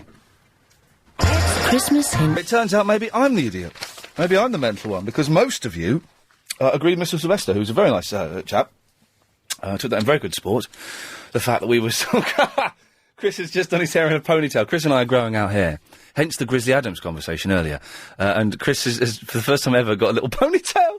But it's like, do you remember in the 80s? I remember being like 10 and a kid having this. You'd have like short hair, but then you'd have like a little pigtail at the back. That's all. Just that little bit. And it'll be shaved around it. It kind of looks like that. It looks good, man. It looks good. Well done. Well done. That's good. But yes, that last 15 minutes was all about Mr. Sylvester thinking that odd years are bad years. And Barry mentioned an interesting thing for his idiot son called in. That the war started in an odd year. Maybe so. If someone, I tell you what, if you're listening and you've got some time on your hand, two things I need you to do. First thing is I need someone to write a blog for the show. That'll be good. And if you don't know what a blog is, go to lbc.co.uk. We have to write them to summarise each show. So if you write one and email it in, iain@lbc.co.uk. And the best one will get published on the LBC website after the show. So get them in before 6 o'clock. But also, if you've got some time on your hand, another thing you could do is correlate odd years with bad things to see if it adds up, if it tallies up, or if it's just guff. 0870 9090 is the phone number. Jessica, sorry, we've kept you waiting now. You've been on the line for 24 minutes. Oh, Ian. I'm sorry, it's all yours. It's yours now. Well, I just heard you about sort of 22 minutes ago. Yeah. Saying about when you were in France. Yes. And you were in a lobby. My hotel room was in the lobby. And that put you off sex. Well, no, let's be careful now. It meant we had to be quiet. Yeah, well, that's my point. Yes. I think that you do have to be quiet for the sake of other people. But did anyone point out to you that you had to keep quiet because you were loud in the first place? Did they say you're being too loud, be quiet? Or were you just quiet out of courtesy? Just quiet out of embarrassment. There was an attempt, and then it was like, well, should we stop? Because it's a bit noisy. But you don't really realise the kind of noise that you're making. About a year and a half ago, before I lived in this flat that I live in now, yes, I had another flat, and somebody, one morning, the neighbour from downstairs, they were quite new flats, he knocked on the door and sort of said that, it was a bit too noisy. Oh, no. Yeah. So the minute that someone points it out to you, you become so paranoid that the best thing to do is move. No, you moved? Yeah, he moved flat. Seriously, literally within a week of him having that conversation, we put this flat, that flat on the market and moved into this one. Were you, do you, because some people It wasn't that really, I didn't even realise that, I like to think about other people, you've got to be polite. You think about other people when you're doing it? Well, no, but, you do think of the consequences for other people sometimes. Yes. And take that into consideration. And if you do that, then that's okay. But if you're not aware of that and then someone points it out to you, it's even worse. I think... It makes you think I'm never going to have sex again. I don't think anyone has got the right to go round to a house, unless it's like 24 hours a day, 7 days a week. Yeah. No one has the right to knock on someone else's door and say, could you keep it down a bit? Well, your sex is too loud. And I thought, I don't want to have this conversation, but I'm going to have the conversation. You should have told him to get lost. Well, no, but we did... I thought, we'll get lost. Let's us get lost out of that flat. It's the only answer. At least you were only in a hotel. It's not sort of, a permanent thing. But it was in the lobby. And you could have, there could have been a moment where we walked out and everyone, giving us a round of applause or held up scorecards or something. You can only really have loud sex if you lived in some sort of detached house. I once, a while ago, I live in a flat, and it's got a loft conversion in the flat. So we've gone upstairs, and had it was very loud sex. Yeah. Very loud. You know, sometimes it's good, and we've got to be careful. It's 10 to 5. Where there are young ears listening, but sometimes it's good, isn't it, to be noisy? Yeah. It's kind of refreshing and freeing, and very, very loud. And then finished, and we're sort of lying there and whatever, and we could hear sort of murmuring, and I realised the bedroom window was open, and downstairs were having a barbecue, and we could hear them murmuring to each other, so they would definitely have been able to hear us doing. I think that some people are sort of exhibitionist about it, but if you're not, perverts. and you're still putting on a show for other people, it's best to move. I wouldn't put on a show for other people. I don't get the people that do it outside, where there's a risk of being caught, because that doesn't. Other people seeing my horrible body going up and down or side to side, whatever is happening, doesn't that doesn't turn me on at all. I just don't think you can have loud sex in your own house, really. Wow, Jessica, that's thank you very much for holding on. Okay. It's very sad you think that. And yeah, but hey, in the new year we can talk about this properly, can't we, Chris? We can be filthy from 9 till 10. Clive can be properly filthy after midnight. See, after midnight is 12 till 1 is the only hour on radio you're allowed to be filthy. Clive's got that gig sewn up. Well, but Bill's a little bit raunchy, isn't he? Hey, if Clive Bull takes time off, can I have his 3 hours as well? So we can do 6-hour shows. Can we do that? Can we put that in to the management? I want to get paid for it as well, obviously. But if Clive takes time off, I want to fill in his 3 hours, do a 6-hour show-a-thon or something. Mark's in the Dagenham. Ian. Oh, God, that's a deep voice. Hello, Mark. I want to kill you. It's me. Oh, you're that fella, yes. How you doing? All right, mate? I don't know what I did with that. I've got... this isn't you, is it? Don't you cares away. No, that's not it, is it? You're, No, I've done the Hey Little Hen in a really deep voice, remember? Hey Little Hen, when will you make me an egg for my tea? Something like that, anyway. I want to kill you, kill you.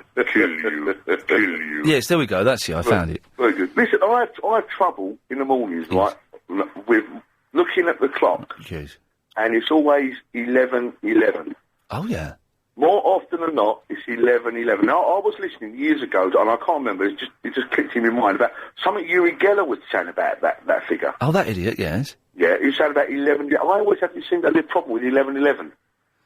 It's strange. Every time more often I look at the clock, it's 11:11. I don't know why. I went through a thing of looking at the clock, and it was 11:11 or 12:12 or 1:1. You know, peculiar. It's really peculiar. But what was Geller saying about it? I don't know. There's some significance in it, but I can't remember what you were saying. I can remember vaguely listening to it. It was on the radio or something like that, and I can't remember years ago, and there was some significance in it. He's Britain's greatest bender. of spoons. Let me finish. Of spoons, isn't he? Oh, well, yeah. I've seen him bend a spoon up close, and it's He used to advertise fags.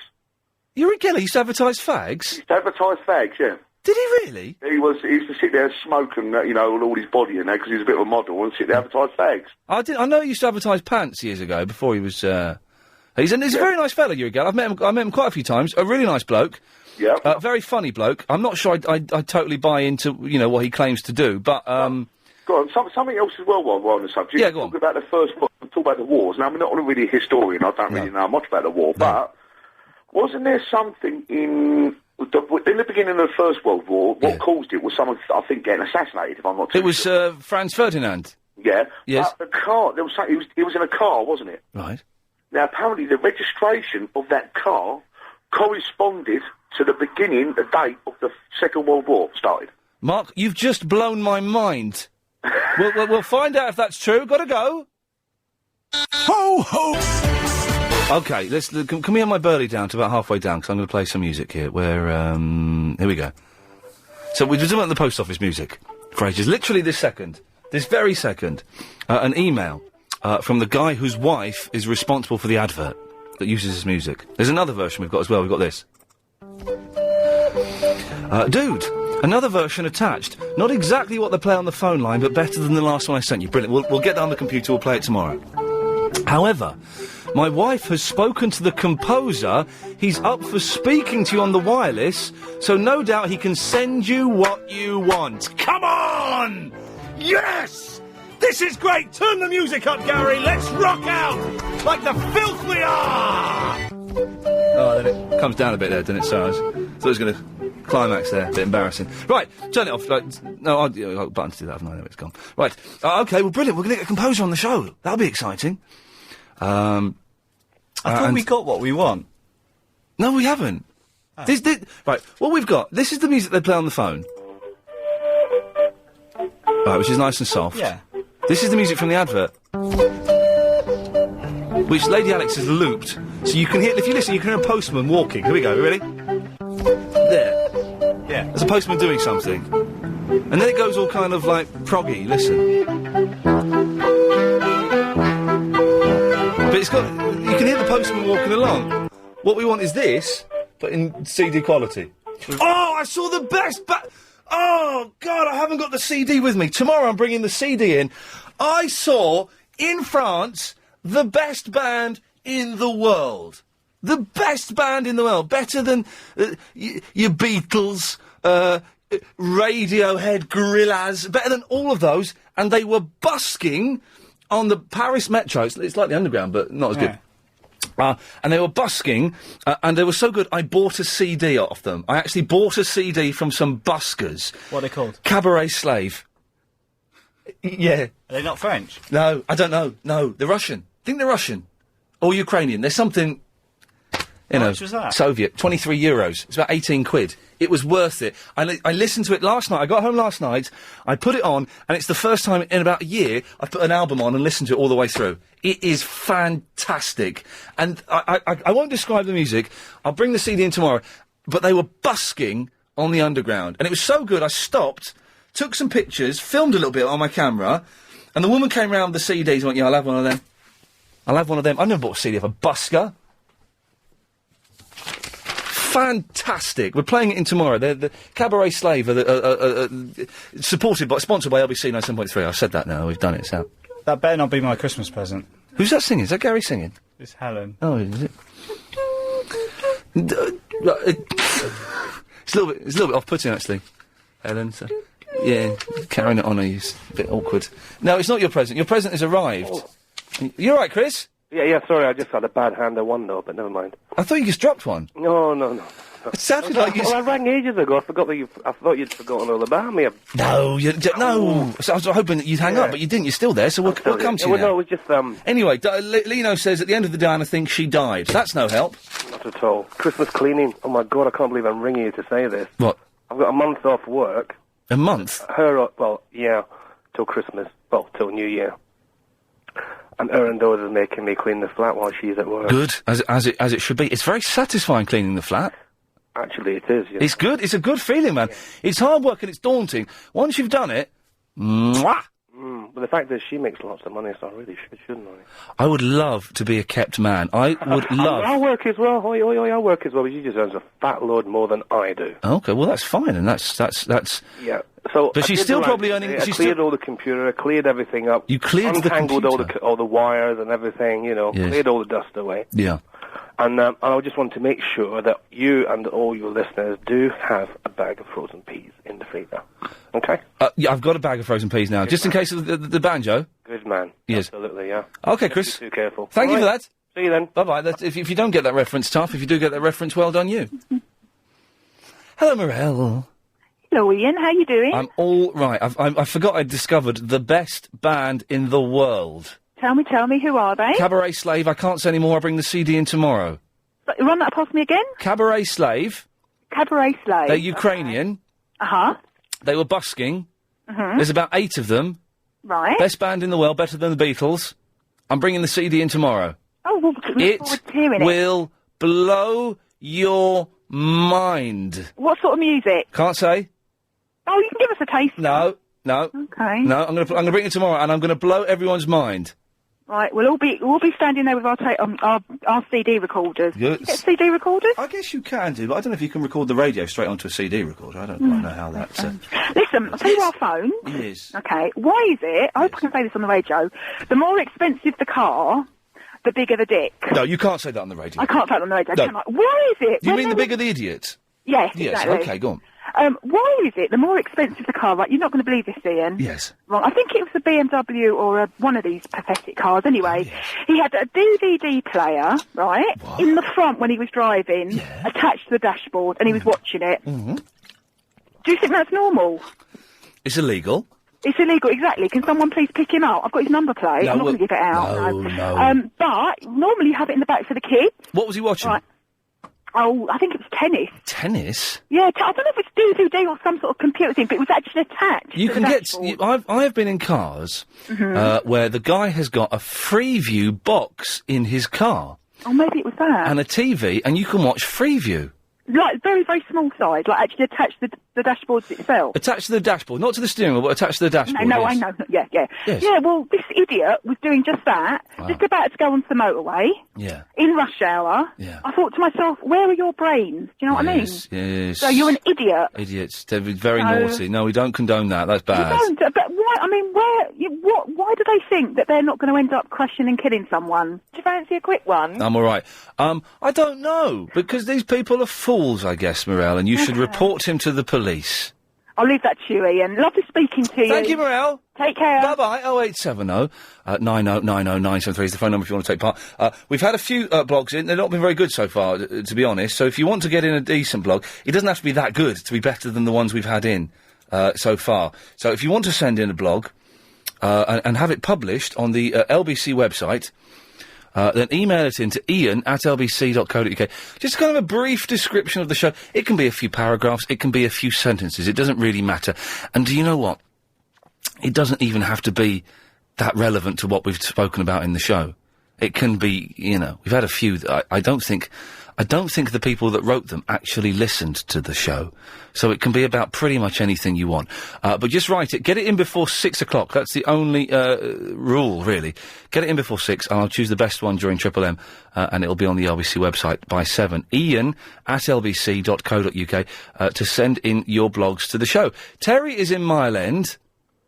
Yeah, Ian, I've got the start of Grizzly Adams. Oh, go on then. I'll play out. Here you go. My friend Adams was accused of a crime he didn't commit. He escaped into the mountains, leaving behind the only life that he ever knew. I don't remember it sounding that distorted when I was a kid. For a greenhorn, and his chances of surviving were mighty slim. Mighty slim. Do you want some more? No. How come you've got that? It's on YouTube. Oh, man, YouTube is like the new Jesus. It's got the answers to everything. Oh, hang on, it was Google, wasn't it? It's got the answers to... 5-star rating as well. Oh, well, I'm digging that out tonight. Did you used to watch it as a kid? Yes, I did. Did you? No, okay, this is an interesting question that Helen raised. Did you want to be the bear? Did you want to be Grizzly Adams? Or did you want to hang out with Grizzly Adams? I wanted to be Grizzly Adams. Yes, I think most boys did. I wanted to be Grizzly Adams. Just being dirty and rough, but Never gentle. having to wash. Never having to wash. That was it's a big thing when you're a kid, isn't it? Never having to Yeah. wash. Yeah. Terry, listen, thank you for that. That's right, man. Good lad. Cheers, man. We were talking about Grizzly Adams earlier on, because Chris has never heard of it. Now, Mary. Hello. Mary. I'm so glad you're back. Me too. Although, in the new year I moved... I'm a wee bit worried about you. Don't be worried about me. No, because, we had this terrible tornado and whatever we had, and I thought... No, well, do you know what? I drove up that street today. It's not that bad. It is. Some roofs and stuff came off. No, it's not that bad. One building's damaged really badly. Yeah, well, it could have been your building. It was on the gable end, too. Oh. Mary, stay there. I've got to do this. No, shh. It's time now to get the latest LBC 97.3 news with Claire Miller. A fifth prostitute has now been reported missing in Hello? What? Am I still there? Yeah. Right. I'm a bit upset that you couldn't get up to... Not upset, really, that you couldn't get up to any monkey business. Because you would need a lobby with your, is it your girlfriend? It would be, wouldn't it? Hello, why were you frightened of making... Well, it's not very nice to hear people grunting and groaning, is it? It's a lot better to be a silent lover. It's more sophisticated. Hello? Hello. Yeah. It's a lot more sophisticated to be quiet, anyway. All right, Ian, don't take the mic. What? Yeah. Yeah, I know. Hello. Have a nice time in Paris. This is Mary. Who are you? Big bender with a Pan Yam pickle. Yeah, we had some fun stuff in Paris. Pardon? Big bender with a Pan Yam pickle.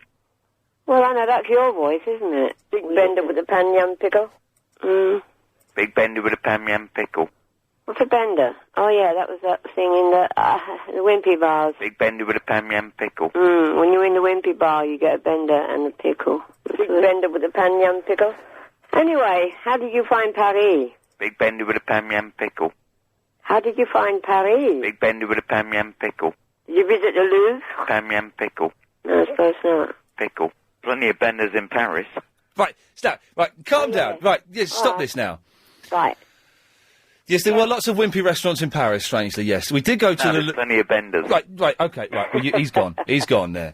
We did get this. We went to the Louvre, right? Yeah. Which is a bit boring, really. But the interesting thing was, we saw, what do they call that? The Venus de Milo. Yeah. But we took pictures of it, but amusingly, we took pictures where you could only see like a third of the Venus de Milo. Where we took pictures of someone standing in front of the Venus de Milo, but you couldn't actually see the Venus de Milo in the pictures. You can't see the arms, anyway. No, got no arms.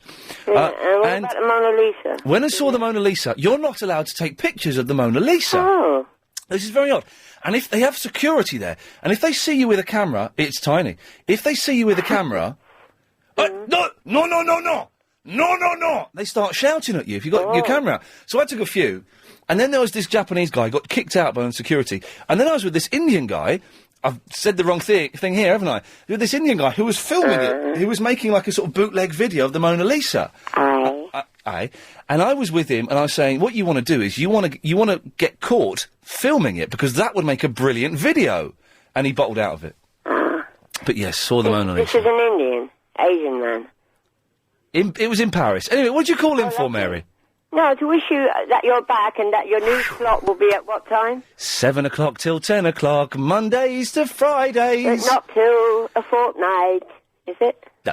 Right, that's the song I've written, Chris. Ignore Mary's bit when we record that record. What? 7 o'clock till 10 o'clock, Mondays to Fridays, and it starts on January the 8th. Ah, right.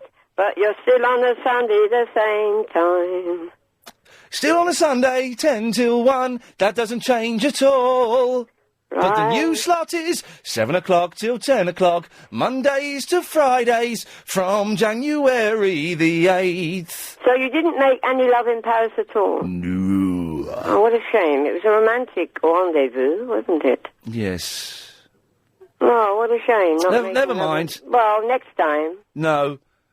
No. Anyway. Somebody else. No, right. Anyway, thanks for calling, Mary. Okay. Yes. What were we there? Racist and homophobic in the space of 3 minutes. Wow, London's LBC. Home of the hits. Vadim. Hello. Hello, Vadim. Hi. That woman that phoned a while ago. Yes. Was going on about the guys with the big cars and the... Yes, being idiots, whatever. Yes. Being big idiots, yes. Watching a DVD on his dashboard. Yes. Has she ever heard of sat-nav? She probably has, yeah. That's probably what he had. He probably had a sat-nav screen. That was showing tennis? What tennis? She didn't know what he was watching. She said it was tennis. No, she said, you asked her what it was, and she said some rubbish, and then she said, no, I think it might have been tennis. Yeah, she said it was tennis, yeah. What, was she in the car with him? Well, no, but if it was a big enough screen to see it... What, Vadim, why are you being so defensive? Have you got a TV in your car? That's none of your business, mate. Thank you, you've just answered my question for me. No, I just think that the guy probably had a sat-nav. She took one look at the car, thought, No, you've got something to hide here, haven't you, Vadim? Why don't you believe what she said? I believe what she said. I've seen people driving along watching TVs. Hell, I've been in cars where the driver has thought it impressive to show me his Freeview box. Lucky you. I've seen people eating their breakfast, but I've never seen anyone with a TV screen stuck on the dashboard. Come on, that's a bit daft. All right. Vadim, what is your point? I don't get your point here. You're phoning up, you're being a bit of an idiot. What is your point? I think that she saw something. No, that's not your point. That's not your point. Your point isn't to say that Morel saw a sat-nav and it wasn't a tennis game. Why... how can I phrase this so you understand it? Why have you called up? It's not just to diss what Morel said, is it? There's a reason you've called up. What is it? No, it is. I think she's wrong. No, you're talking nonsense. We're going to try it a little bit more, then we'll cut you off because you're even boring me. I have seen people, you know, that you can get TVs on dashboards in cars. You know it, don't you? Well, yeah, you could ring. So there you go. Okay. So you've already contradicted what you said a minute ago. So we're getting slightly closer to the reason why you've called in, which is good. I wish you'd just tell it to me, but obviously there's a reason why you don't want to. Okay. Have you got a television in your car? No. Okay. So you're slightly contradicting what you said earlier. I didn't say I had a television in my car. You said it was none of my business. The implication being that you did have one. Well, I might have done. The implication was whether I had one or not. Yeah, you're an idiot. Hello, Habiba. Hello, Ian. Firstly, I couldn't be bothered with him. What an no, idiot. I know. Listen, very simply, I saw it on Friday. A gentleman had, I think it was a PS.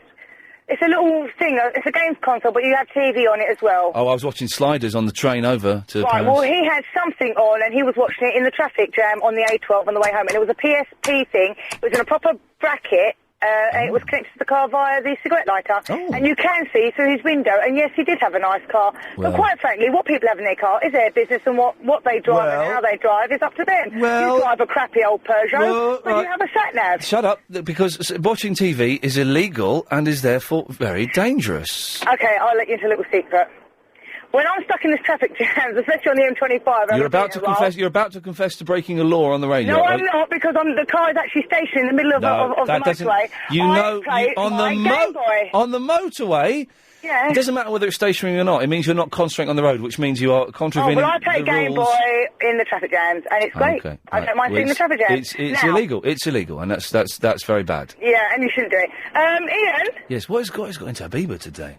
Listen, come on now, stop lying. I know you're not going to openly admit what you got up to this weekend, but to tell Mary that you didn't get any hanky-panky... Right, okay, listen, I happen to know that people's parents are listening today, so let's... Move away, nothing to see here. Igor, I'm glad you've called up. Hi, Ian. You know when you came in? Yeah. Before? Yeah. And, I think it was you, it might have been someone else. Back in June. Did you bring some drums with you? Yeah. Okay. What make were they? What make are those drums, Crystal? What make are those drums? Yamaha. Because, do you know what model they are? Because Chris wants to get a set. Write this down, Chris. This is what what you're after. DD11. DD11. Okay, because Chris wants to get a set of those. Oh yeah. Okay, that's a good idea. Have a look on. I reckon he should have a look on the eBay instead of getting them new, because he could save himself quite a bit of money. Well, we got it from Boot Fair for £5. Really? Yeah. You did not get that for £5? Yeah.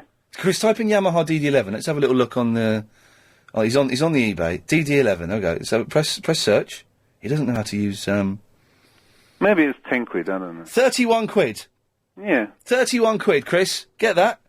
Put in a bid for 70 quid. You'll be getting a bargain. So you have that by Tuesday? Yeah. Well, no. It's 8 days left on the thing. You see. I got something on eBay. My wife got it. It's saxophone. All right. Oh, I heard you. Were you playing that on Clive the other night? Yeah, I just got it that day. But it was, considering you'd only just got it, it was pretty good. I got most of the notes figured out. Oh yeah, give us a C sharp. Just a minute. Blimey.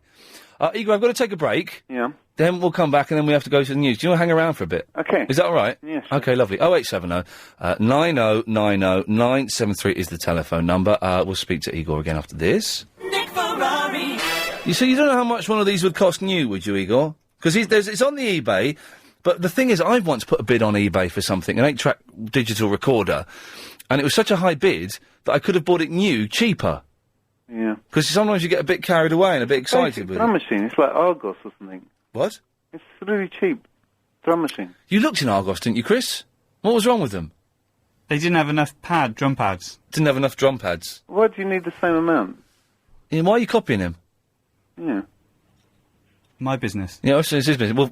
I'll question him more during the news. Hang on. I also had an email from Tony, who was staying in the same hotel as me, and I did bump into him at one point on Saturday night, was it? I think it was, yes. Yeah, he says, I thought it was raining outside on Sunday morning. It turned out to be the showers in the upstairs room. What a noisy place. It was a weird hotel. Anyway, hey, wow, listen to this, gang. Rick Mail returns with his hilarious comic creation, Alan Bastard, with London's LBC 97.3. Go on a power trip in the stage version of The New Statesman as Bastard strolls the corridors of power, impeccably pinstriped with nose aloft. Written by Lawrence Marks and Maurice Grand, The New Statesman is at the Trafalgar Studios from December the 13th to January the 27th.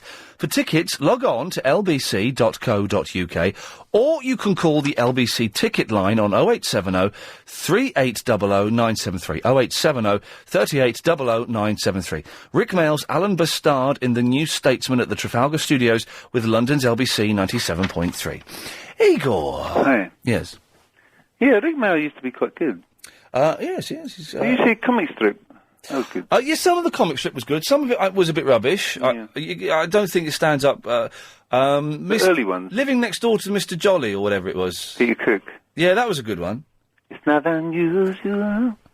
Yeah. To be loved by anyone. When they're going around Trafalgar Square. Yes.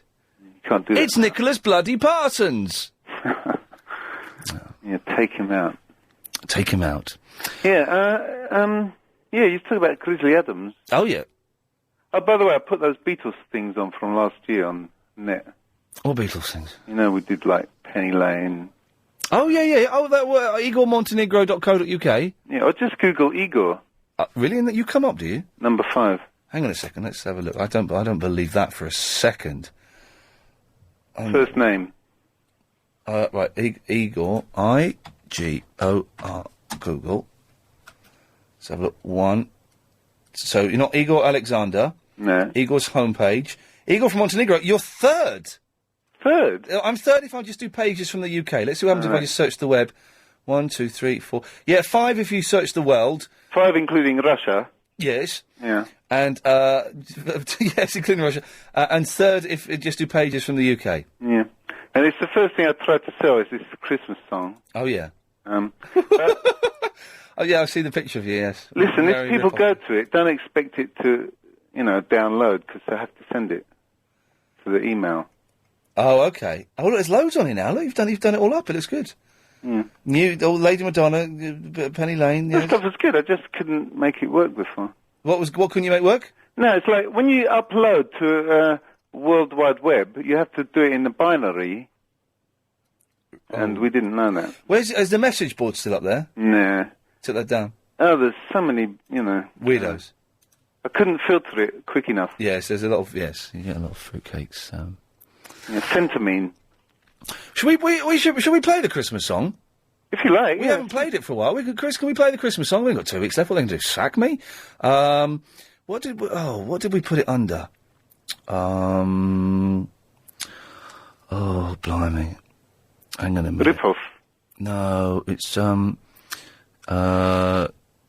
Chris, what? Oh, blimey. Oh, no, hang on.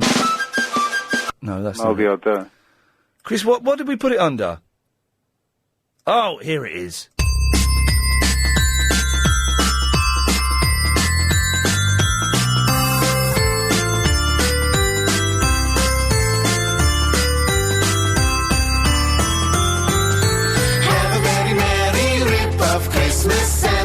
All his stuff come business. You won't be coming down your chimneys anymore. 'Cause nearly everyone's got central heating. The ozone layer is depleting. And Santa's traded in his sleigh for a 4x4. You won't get no credit. The kids all think it's free. But you get to whacking the debit right in the middle of January. Have a very merry rip-off Christmas, fill the world with joy and love. The turkey's not the only one who's getting stuffed. Top of the Pops is finished now on the BBC. There's only Fools and Horses, Antiques, Thrasher and the Queen. Don't forget your Sony PS3, your iPod and Nintendo Wii.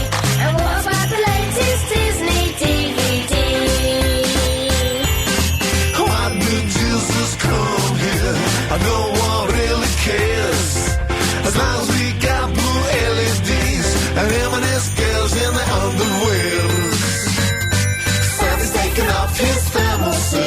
shaved his beard and sold his boots. And now he hangs around in a thong in the Benidorm. Don't be so loud.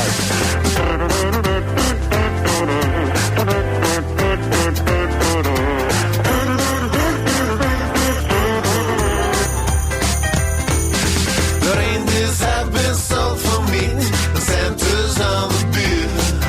He's left his wife and found the bed, but he still only counts just once a year. Have a Merry Christmas, everyone. You know that we're just having fun. And have a very happy January one. Yeah, sorry, I was talking to Chris about learning to play the drums. It's good there, Igor, we love that. Yeah, thanks. We were listening, by the way, when we were talking about the drums. We didn't switch it off in the room where we were and go, oh, blimey, let's have a okay, tune. drums are good. You should do. Well, I'm telling Chris, he should get, yes, electronic drums are cool, but there's nothing like sitting behind a full kit and bashing away. I know. That's what he wants to get. I haven't got the room. Well, you just stack it up in the corner. I know someone with a good kit. All right. You could just fit it in, I think. Oh, yeah, I think you should do it. Igor, was there a point to your call? Sorry, we've not really said anything, have we? Grizzly Adams. Grizzly Adams. Yeah. We did that as well, didn't we? I think you're doing that.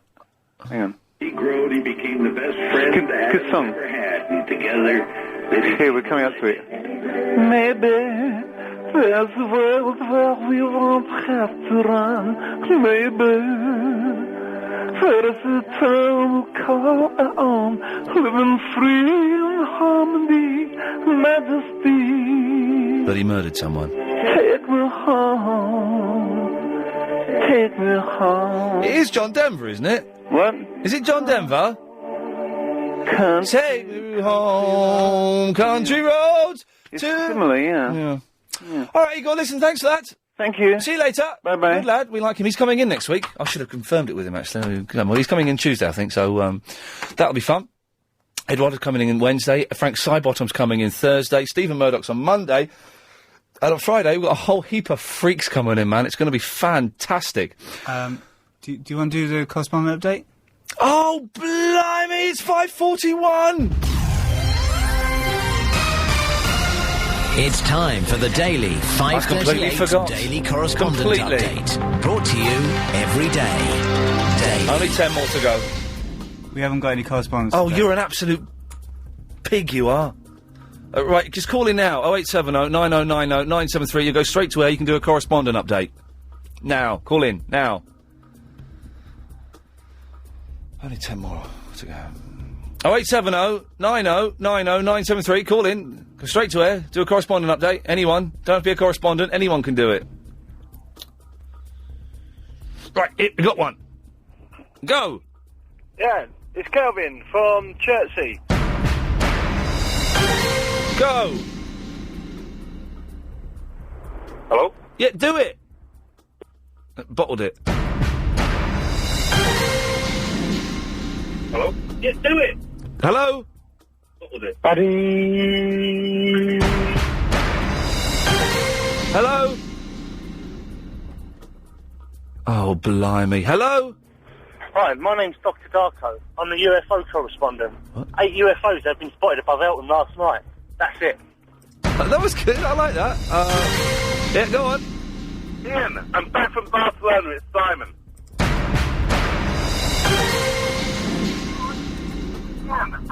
Go on. Hello, this is the half-wit correspondent on the... Well, that was better than it could have been. Huh? And we've got no ads. We're going straight up to the news, aren't we? Okay, thank you very much. Bruce! Ian. Hello, Bruce. You've let me down. You've let London down. What? You've let England down. Oh, my God. You went to France. Yes. You went for a dirty weekend. Steady. Right? And they gave relaxing. you the lobby room. They gave you the lobby room on purpose, I guess. I'm guessing. I've never heard of the lobby room, though. And imagine. Yeah. Now, all of those French staff and French people, there was not a Twitter out of your room. Yes. It doesn't look good, does it, for us? It doesn't look good. I'm sorry to have let you down, Bruce. Lindy. Hello. Hello there. Oh, I nearly fell asleep. No, I didn't, because it was really exciting, and I think What? Eagle's song's fantastic. It's good, isn't it? Oh, he's brilliant, isn't he? He's coming in next Tuesday. I'm going to try and listen. No, you're going to listen because it's the last week next week of us doing this before we move and Paul Ross comes in and things change and stuff. It's a busy time of year, though. So, get your priorities right, love. This should be at the top there. All right. Did the Eiffel Tower twinkle for you? Yes. Did it? Yes. Is it nice? Yeah, it was nice. It's lovely. Oh. It's good. It's some building, the Eiffel Tower, isn't it? It is, yeah. Did you go up it?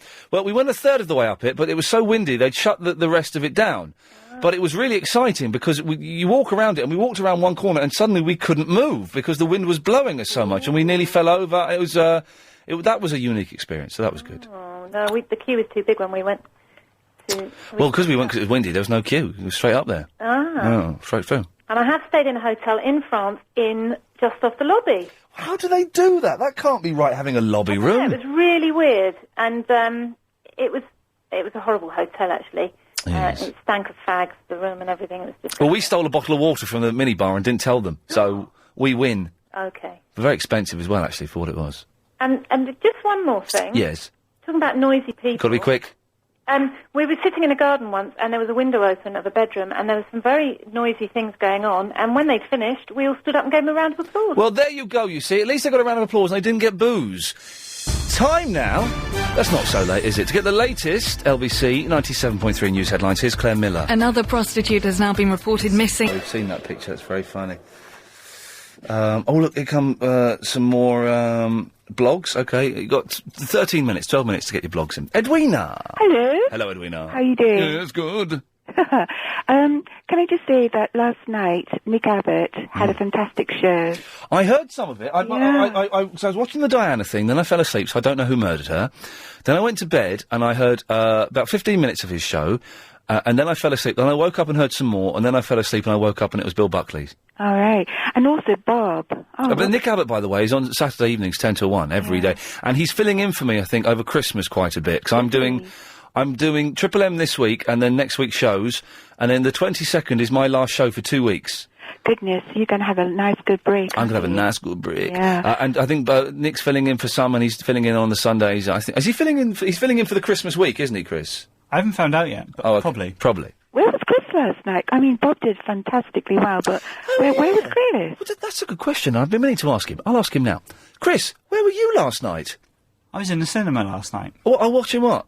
The Holiday. Well, that film about the birth of Jesus? Is that the film about Jesus being born? I don't think so. Well, was it... Well, let me make it easier. Was it about Jesus? No. Oh, no, then that's not that then. What was the Holiday? Is that the Jack Black thing? Cameron Diaz thing. Looks rubbish. Girls' film. Oh, is that with Kate Winslet as well? Oh, was it Kate Winslet, or did you go with Cameron Chicago? Diaz. Kate Winslet was there. Oh, really? Yeah. Did Chicago not mind you going with her? Oh, no, she was there as well. Well, yes, sunshine, eh? No French lobby rooms for you, my boy. Ian. Yes, Edwina. About TVs in cars. Oh, it's very naughty. Well, I don't think it's illegal because it's a not. friend of mine, when she has a company car, she's allowed to have order specifications for her car. All right. And one of the specifications one year was to install a TV. And as a passenger, what happens is that when she drives off, the picture goes off, but you hear the audio, and when you're stationary, the picture comes back on. I've seen that, yes. Yeah. Yes, that's Quite cool. And also you can have these TVs on the back of the driver's seat. Or for the kids. Or the I was once in a cab, like a mini cab, but it was like one of those people carriers. And got chatting to the gentleman driver, and I said, "Oh, you got TV?" And TV comes down from the ceiling. So yeah, it's got a DVD player as well. I was like, "Oh wow, that's good." He said, "Have a look at this." He put on the filthiest film I've ever seen in my life. We were like, "What?" It was hardcore muckiness, and we're like, "What? All right, mate, turn it off." I don't know what you're expecting to happen, but it's not. It really threw me. Completely took me by surprise. I bet it was. But never mind. Okay, lovely talking to you. Thank you, Edwina. Bye-bye. 0870 909093. I'm saying the number out quite a lot because we haven't got that many calls. That's why. It's a trick that we do here at speech-based radio stations. Jean is in the Sydenham. Hello, mate. Hello, Jean. I need some advice. Okay. Is Jean spelt with a G, I'd imagine, Chris, not with a Jean? Oh, what a kid. No, yeah, it's Gene like Gene Barry. My mum fancied him in the 70s, you know, in some Gene Barry. He was in some programme. Eugene. So it's not short for Eugene then. No, not at all. So it's G-E-E-N, like Gene Simmons, Chris. Yeah, G-E-N-E. Yes, G-E-N-E. Yes. Right. Anyway, I've got a female boss. Yeah. Oh, nice. I'm 32 and she's about 25, and she's just suddenly started going mental. She went mental this morning because I went to the doctors. Yeah. She's expecting me to work 7 days, although she only wants to pay me for 5. Right. And also, she'll phone me whenever she wants. I mean, she phoned me the other morning at 10 to 7 in the morning. Oh, no. And she'll think nothing of phoning me about 10 o'clock at night, and I don't know how to deal with it. How old is she? At 26. Too young. She's too young to understand life and to understand what it's like to be in charge of people. She's an MD. That's incredible. Yeah. Leave there and go and work somewhere else. She's too young. And, you know, she will thrive on it and do well for a while, but eventually people will stop working for her, people will stop doing things with her, and she'll disappear up her own backside. Well, I'm glad you said that, because I just thought it was me just thinking it was a bit strange, you know, but she's turning into it's a family business as well, do you know what I mean? So all the family's the same. They're all... Yeah. They can be a bit, you know, they're lovely people when they want, but they can be a bit fruitcake-like. Yeah, she doesn't want to do it with you, does she? No, I don't think There's so. none of that, because that sometimes is... No, do you know what? I've made that clear, because I'm married, you know, I've got 3 lovely kids and that, you know, so... But sometimes some women like I've come across this, like the thrill of chasing someone who is unobtainable, because it makes it more exciting to them. Yeah. Yeah, but... It does sound like, though, she's too young to be in the position that she's in. Yeah, do you know what? I'm glad about that. I'm going to have to start looking around, isn't I? Yeah, I think ring you up at 10:07 in the morning, that's not good at all. No, it's not, is it? No, that's out of order. I mean, I've got quite a response, you know, got a job with a lot of responsibility and that, you know, and, you know, it's a good company and that, but, that's a bit much, isn't it? Yeah. Sounds like she's taking the mick a little bit, Gene. All right, mate. Get out of there, good luck. Cheers, mate. Bye. I'm giving life advice. I've told that man to quit his job. You know I'm going to get called in 6 months' time. He's going to be an alcoholic. He's going to be homeless. His family will have left him. He'll have nothing. And all because of me. Yes! Cool. Julie. Hello. Hello, Julie. Yeah, 2 things. Yes. Firstly, we're going to have a more environmentally friendly Christmas this year. What we're going to do is, instead of going out and buying presents with all that wrapping and stuff, I love we're going to give an envelope to each other with a cheque in it. What? For the same amount that we'd use for buying a present. No. Leave it open, and that person can donate it to their favourite charity. Whoa! You've got that wrong on so many levels. Firstly, why should they give their money to charity? And secondly, Christmas is about, apart from that stuff to do with like Christ and all that, forget that for a minute. It's about coming down, seeing presents that someone has spent the time to get for you, the time wrapping up for you, and the excitement of going, well, what is this? Everybody's out there having nervous breakdowns, No, aren't they? they're not. I did all my shopping. Anyway, the other No. Anyway, I did my shopping 10 minutes online. It's all done, apart from a few knickknacks. Well, that's all right for you. I mean, but have you been out there lately? Yes, I went to Brent Cross last week. I did. I was there for an hour and a half. I knew exactly what to get. I was in and out, and I did it, and it was fine. Yeah, that's because you're a man, you see. What do you mean? What's that got to do with it? Well, men are like that, though. What do you mean men are like that? That's a weak argument. Women are whizzing around having nervous breakdowns. What? Because they can't cope with shopping, and men can do it better? Well, I'm not doing any this year, though. No, I know, because you're writing a cheque and hoping someone will give it to charity, you miserable old sausage. For God's sake, get them presents. Anyway, the other thing was... I don't want to hear it. BGR Bloomer Solicitor. OK, the blogs are coming in. You've got a few more minutes to get in the last blogs. I couldn't believe it. Christmas... give it to charity. An envelope. No presents. Environmentally friendly. What difference is that going to make to the environment? The fact that one person... Daniel. Hello, Daniel. Yes, Daniel. Hello. You're on the air. Oh, sorry, I was at it. Yeah, I just wanted to be the correspondence for the 4-wheel drive cars. Sorry? The correspondence of the 4-wheel drive cars. Yes, we do the correspondent updates at 5:38. Yeah, but I was waiting on the line. Right. It's not good enough excuse. You didn't select my line. That you should have phoned up before 5:38 to book your place. Oh, okay, then I'll do that tomorrow. Okay, thank you. Thank you. Yes. I'm going to call this one, because this has been there all day and it's intrigued me. Phone you have called switched off. There we Please go. Well, call that's again later. a waste of that one. Let's try this one. Let's see what's happening here. Chris has set no calls up for me. Why have you set no calls up? Hello? Hello, is that Sue? It is. Hello, Sue, it's Iain Lee, you're on the air. Hello? I believe you called us a long time ago and Chris didn't bother calling you back because he's an idiot. Well, that's Chris for you. Yeah, he's a fool. Anyway, we've got about 30 seconds. Can I help you? Are we still, I was only about Grizzly Adams. I mean, you went through it all, I think, in the end. Oh. I just had quite a good link for you between the Fonz and Gentle Ben. Oh, go on, give us it. You know the little boy from Gentle Ben? Yes. He is actually the guy who plays Richie Cunningham's brother in real life. You're having a laugh. No, he is. That's fantastic. Howard, Ron Howard is Richie Cunningham. Ron Howard, his brother. He actually stars in quite a lot of his films as well. Wow, I and he's actually played, I think it was a Ferengi or a, can't remember, not a Vulcan, a Klingon in Star Trek. Sue, you're a genius and I'm glad I called you back.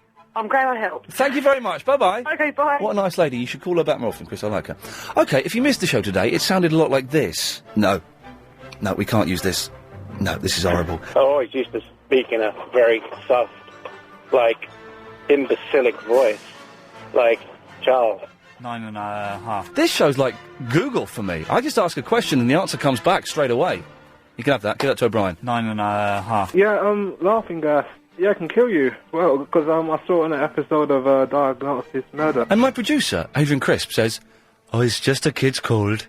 Oh, you've just got a kid's cold. That's all it is. It's not a grown-up cold." 9.5. I've got it. What was that guy who predicted bad things would happen in certain years? 9.5. 0, lovely round number. 7, 5 is kind of like an even, odd number. No, I totally agree. Cover your mouth if you're sneezing and show a bit of respect, but goddamn, you're getting excited. 9.5. 2001, lots of bad things happened in the world. It's like the TV remote. I can never have it on 21 or 23, 22, or 20, or 24. 9.5. Wow. It's terrifying, isn't it? Yeah, line 6, what do you want?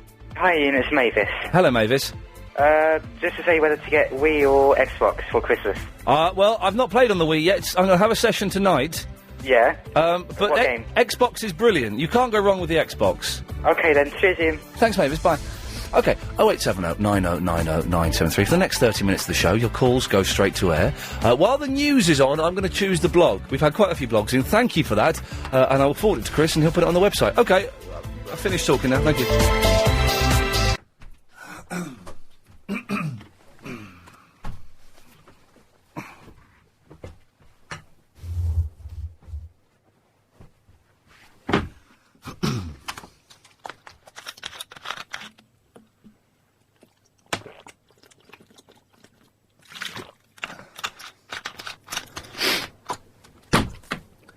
Line 8, you're on the air.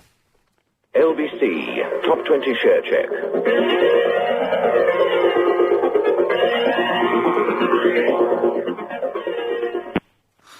Thanks.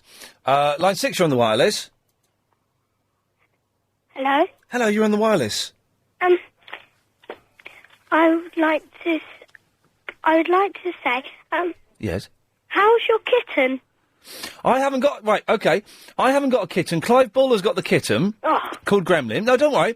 I've got a cat called Velvet, who I left at home while I was away with an automatic feeder. Didn't quite work that well. She didn't get all of her meals. Terrible. So I'm going to get a new feeder for Christmas. But she's very well and she's very pleased to see me. Oh. So thank you for asking. What kind breed is your cat again? Could you wait there 1 second? Okay. You might like this next call. Line 8, you're on the wireless. No!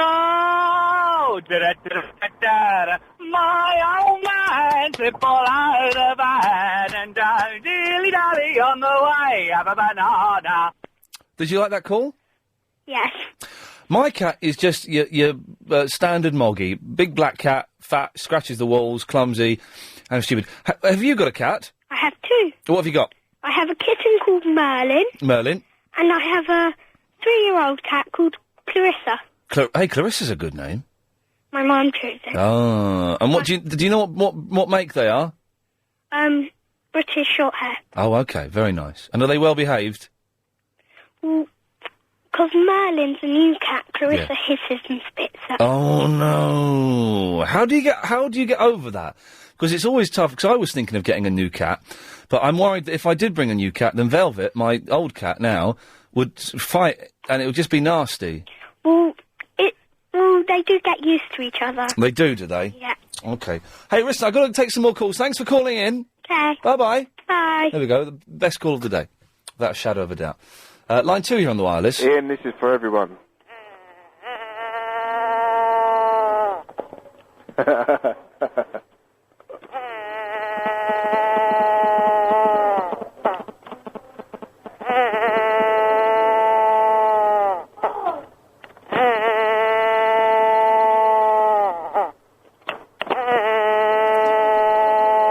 Oh, that's horrible. I don't know what it is, but it's horrible. Yes, line 10, you're on the wireless. Quack, quack.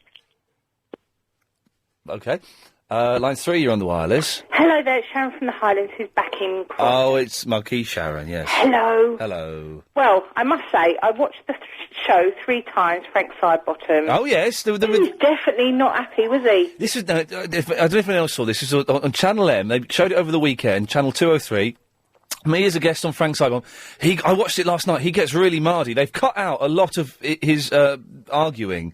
I love your face, though, when Rowetta's singing her one-line song.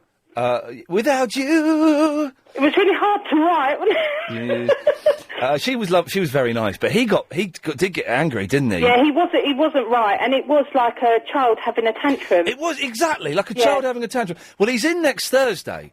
Yeah. And so I don't know whether I should mention it or Oh, it's Frank's World. I don't know whether I should mention it and ask him about It's it. too adorable to mention it. Yeah, I think. And I don't think you'd want him like that on your own territory.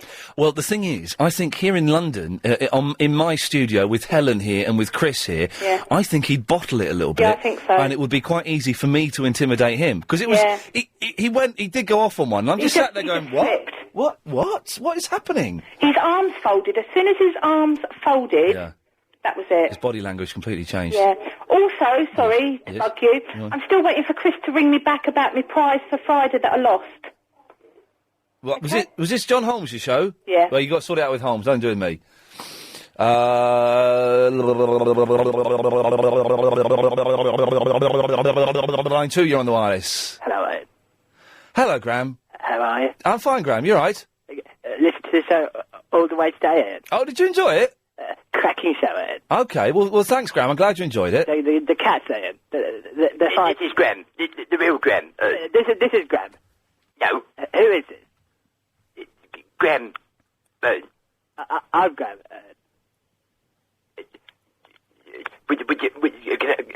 Ian Lee. I'm after Ian Lee. The cats, Ed. You said it to couples counselling, Ed. You know, we have it in the church, Ed. You know. Ian. Catch him off, Ian. Shut your face, Graham. You shut your face. You shut your face, Graham. No. Ian. It's Graham from the Croydon, you know. It sounds nothing like me. Shut your face, Graham. Shut it, get it proper. Right, I'm going to cut off the fake Graham. Okay. Bye, Ed. Right, he's gone. Okay, Graham. Okay, well, they both put the phone down. Line 4, you're on the wireless. Okay, Graham. Hello, this is Zara Phillips, Sports Personality of the Year, phoning. Just wanted to thank all the people who voted for me. Thanks very much. Did she actually win Sports Personality of the Year? Did Zara Phillips... She's hot. Did she win it? She couldn't have won it. She didn't win it. I was going to talk about Sports Personality of the Year today. I didn't get round to it. She didn't win it, did she? 3, you're on the wireless. Hello, Ian. Hello. It's Ralph from Kent. Hello, Ralph. How are you, Mum? Yeah, I'm all right. I'm tired. I'm glad the show's coming to an end 'cause I'm knackered today. Oh, it's been a good show. If you remember, Ian, I was very critical when you first come on the show. You have a Harley. That's right. Yes, I remember you very well, yes. You We proved me had right. we had a row about 12, 13 months ago. That's right, Ian. Yeah, but you proved me wrong. I've been listening to you ever since, mate, and I want to wish you a very happy Christmas, you and your family, and I hope you get lots of rat presents. Yes, exactly. But can you believe that woman? I'm not going to What's wrap all them. that about? I'm going to give him a cheque in an unsealed envelope. Why is she not sealing it? That was weird. And they can give it to a charity of their choice, which is very nice. But Christmas is about opening presents. It And is, isn't thanks, you did this for me. Yes, absolutely. Well, I wish you all the best in the new year with your new show, Ian. Cheers, Ralph. Thank you very much. And you take care of yourself, and I'll be tuning in to hear you at your new time. Thanks for keep on listening. Thank you. Well, I had a row with Ralph, probably October of last year, because he hated this show when we took over. Look, it's Matt Lucas on Sky News. Hated this show, but he stuck with it, which is what a lot of people didn't do. And I think the ones that did hate it and stuck with it have enjoyed it, and hopefully will follow us through when we move to 7 till 10 in the new year. Line 5, you're on the wireless. Oh, hello, Ian. Hello. I'm not sure if you know this information. I tried to ring earlier, and I know this is really the stupid half hour, but you know your postbox music? Yes. Did you know that it's on the website? There's a website for it. No, I did not know. What website? It's by somebody called Tony Turrell, Turrell. No, it's not. It's different. It's different music. How do you know? Because You've seen it? Tony Turrell isn't the same fellow. It's got by a guy called Alfie Thomas. Is it? Yes, my friend Tony, who's a different Tony, has emailed in, and we've got to this guy's phone number, so we're going to get him on the show this week. Oh, right, because I missed that bit. It's a different one, but thank you very much anyway, Carol. Okay. Lovely to have you back. Thanks very much. Okay. We'll take a breather there. Oh, hang on. You got 5 seconds. I took a photo of the Mona Lisa, but I was not told off. But I did get told off when I took a photo in a museum in Moscow. It's time now to get the latest LBC 97.3 news headlines. Here's Claire Miller. Police fear a serial... Line 10. And Ian Lee, he likes bullying cats. Goodbye. No. You can't do that. You can't do that. Clear some of those lines for me, Chris.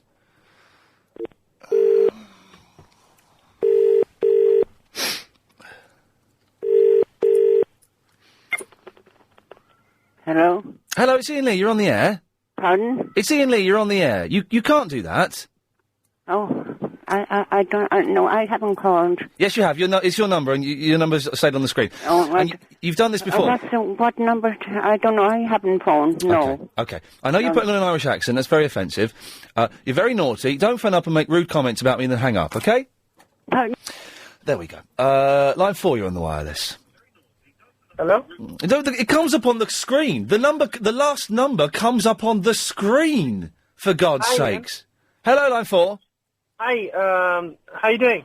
I'm very well, thank you very much. That woman is I'm going to say this now. That woman is an insane old fish who is an idiot and hasn't got the guts or the balls to come up on this station and have a decent conversation or an argument. So she phones up, she does it a lot. She phones up to condemn the way I look after my cat, who I love very much, and then she hangs up without putting forward any decent argument and without knowing any facts. That woman is a coward, an idiot, a bully, and has got no idea how to look after animals. Oh my God, you make me laugh. There you go, line 4. What can I do for you?